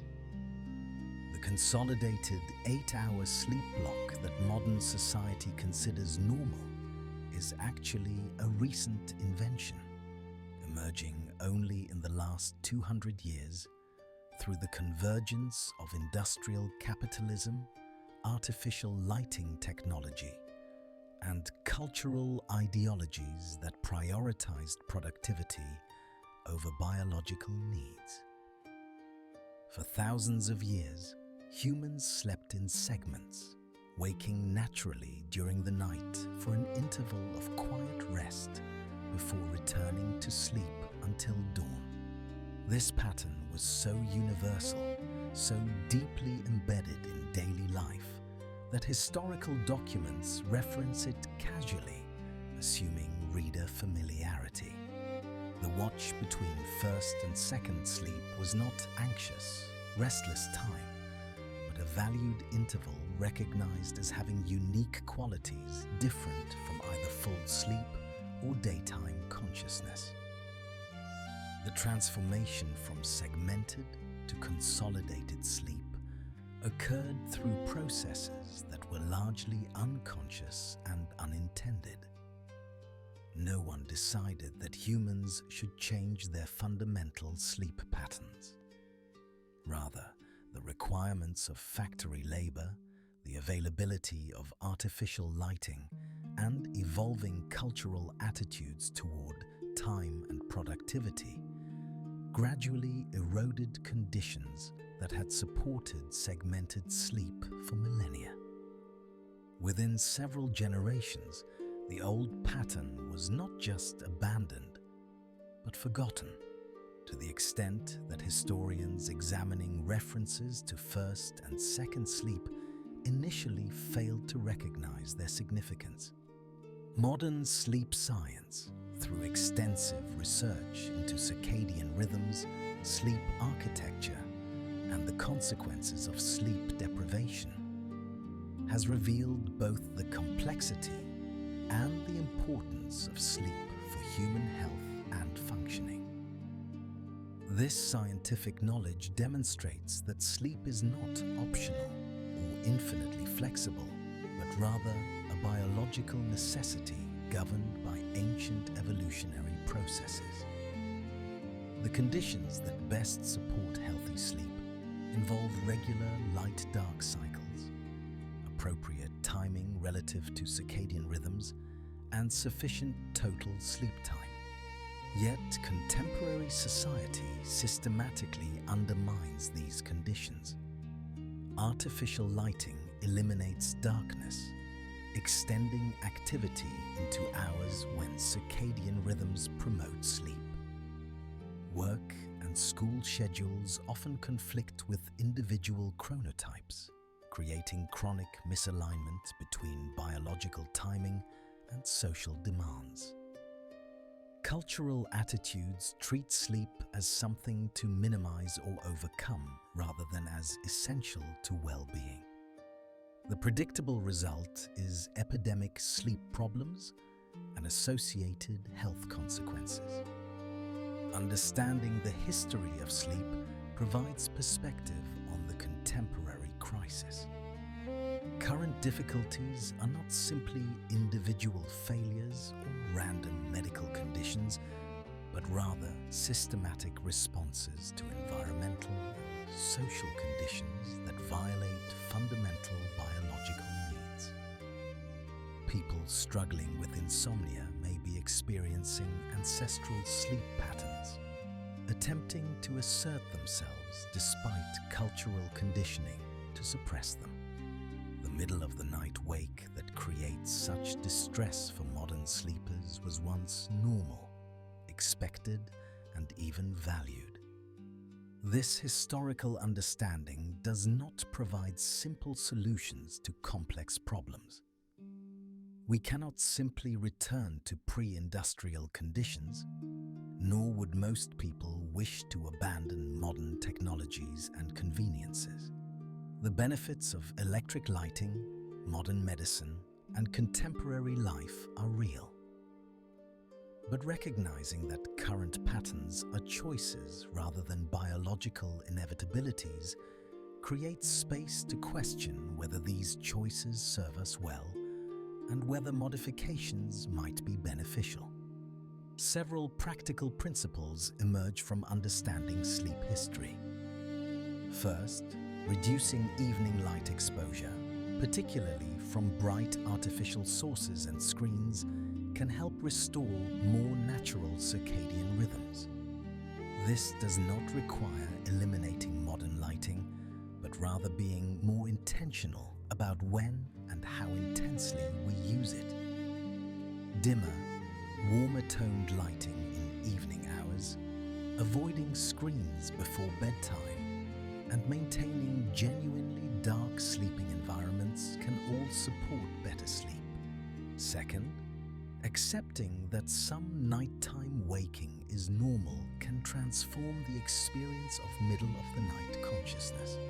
Rather than immediately feeling anxious about the wake or pressuring yourself to return to sleep instantly.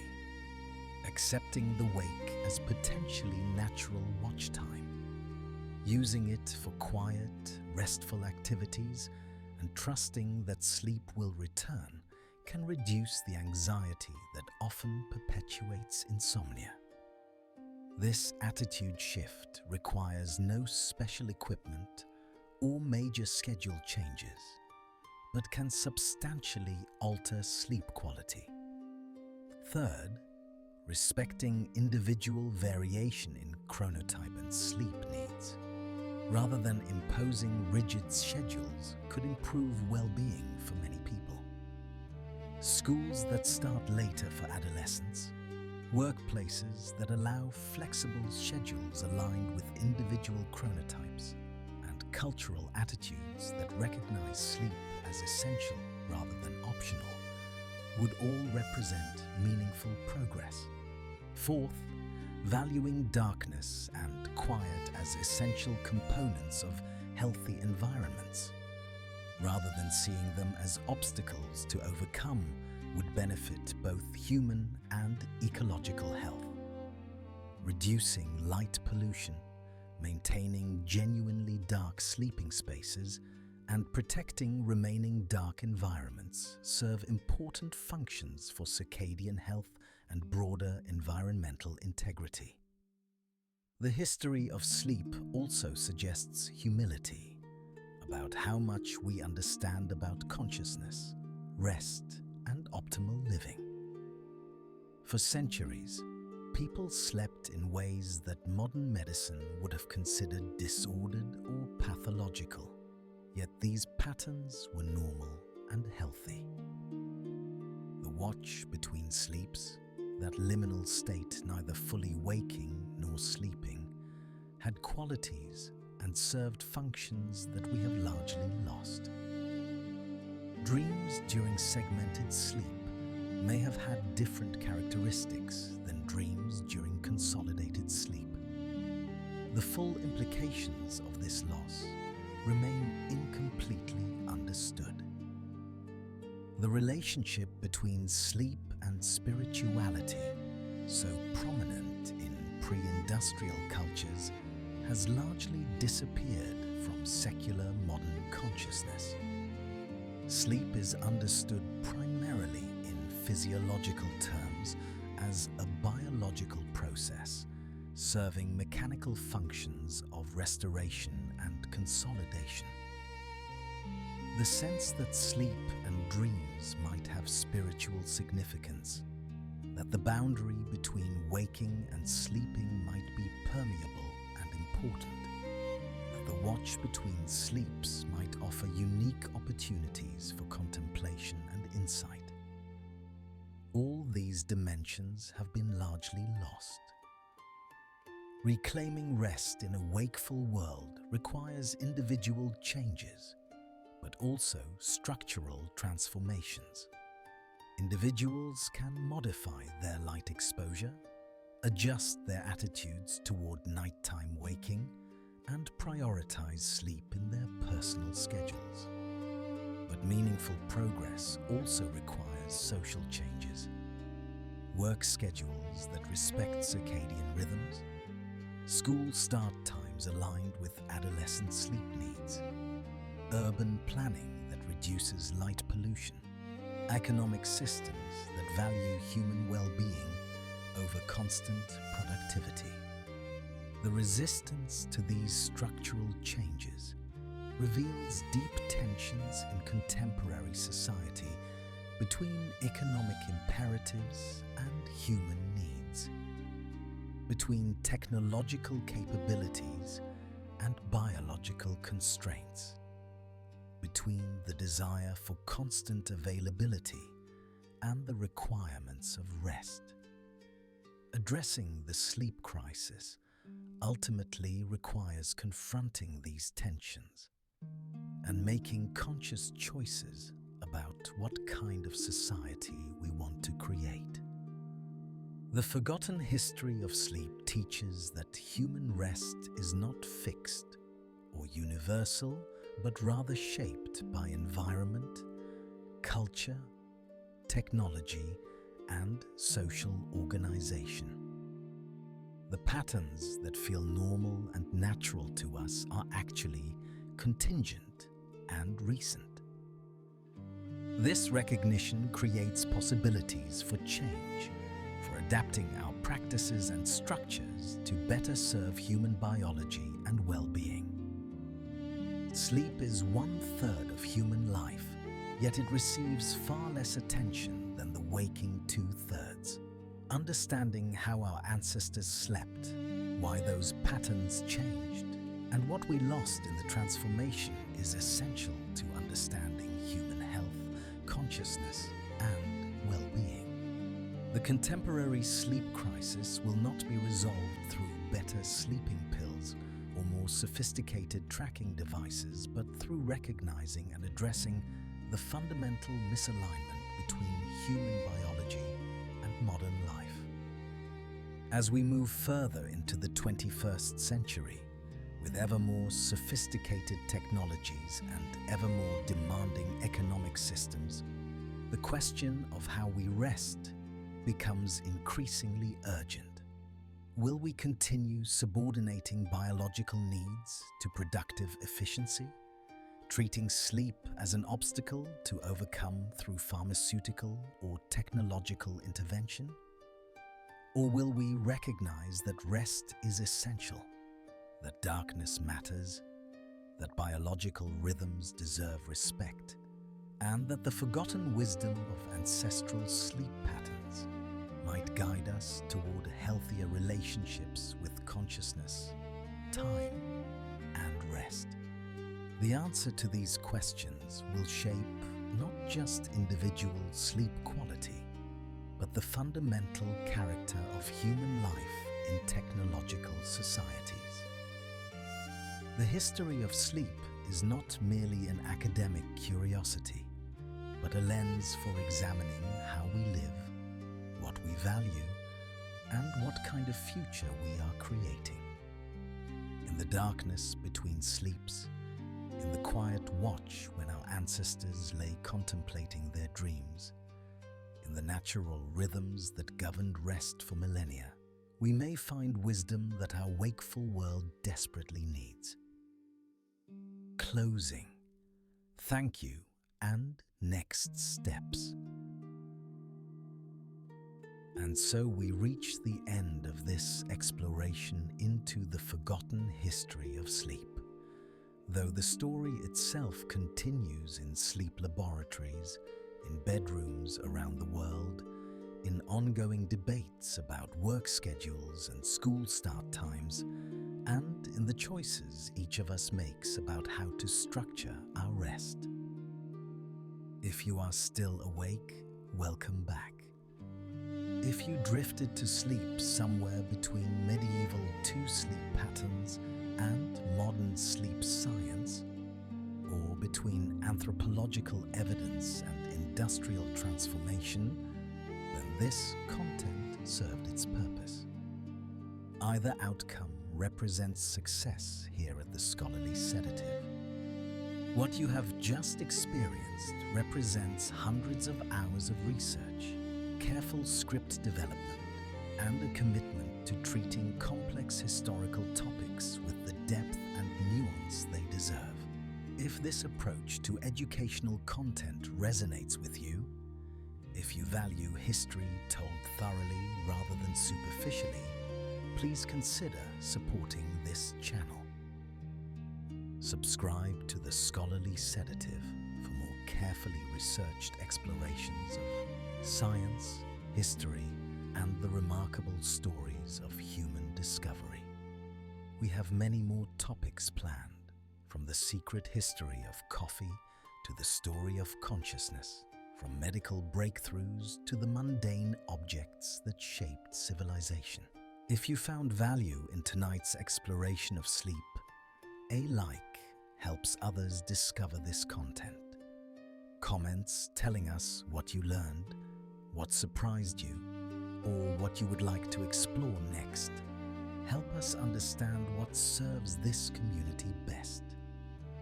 And sharing this video with someone else who lies awake at night, mind racing through questions and curiosities, helps build this sanctuary for restless intellectual minds.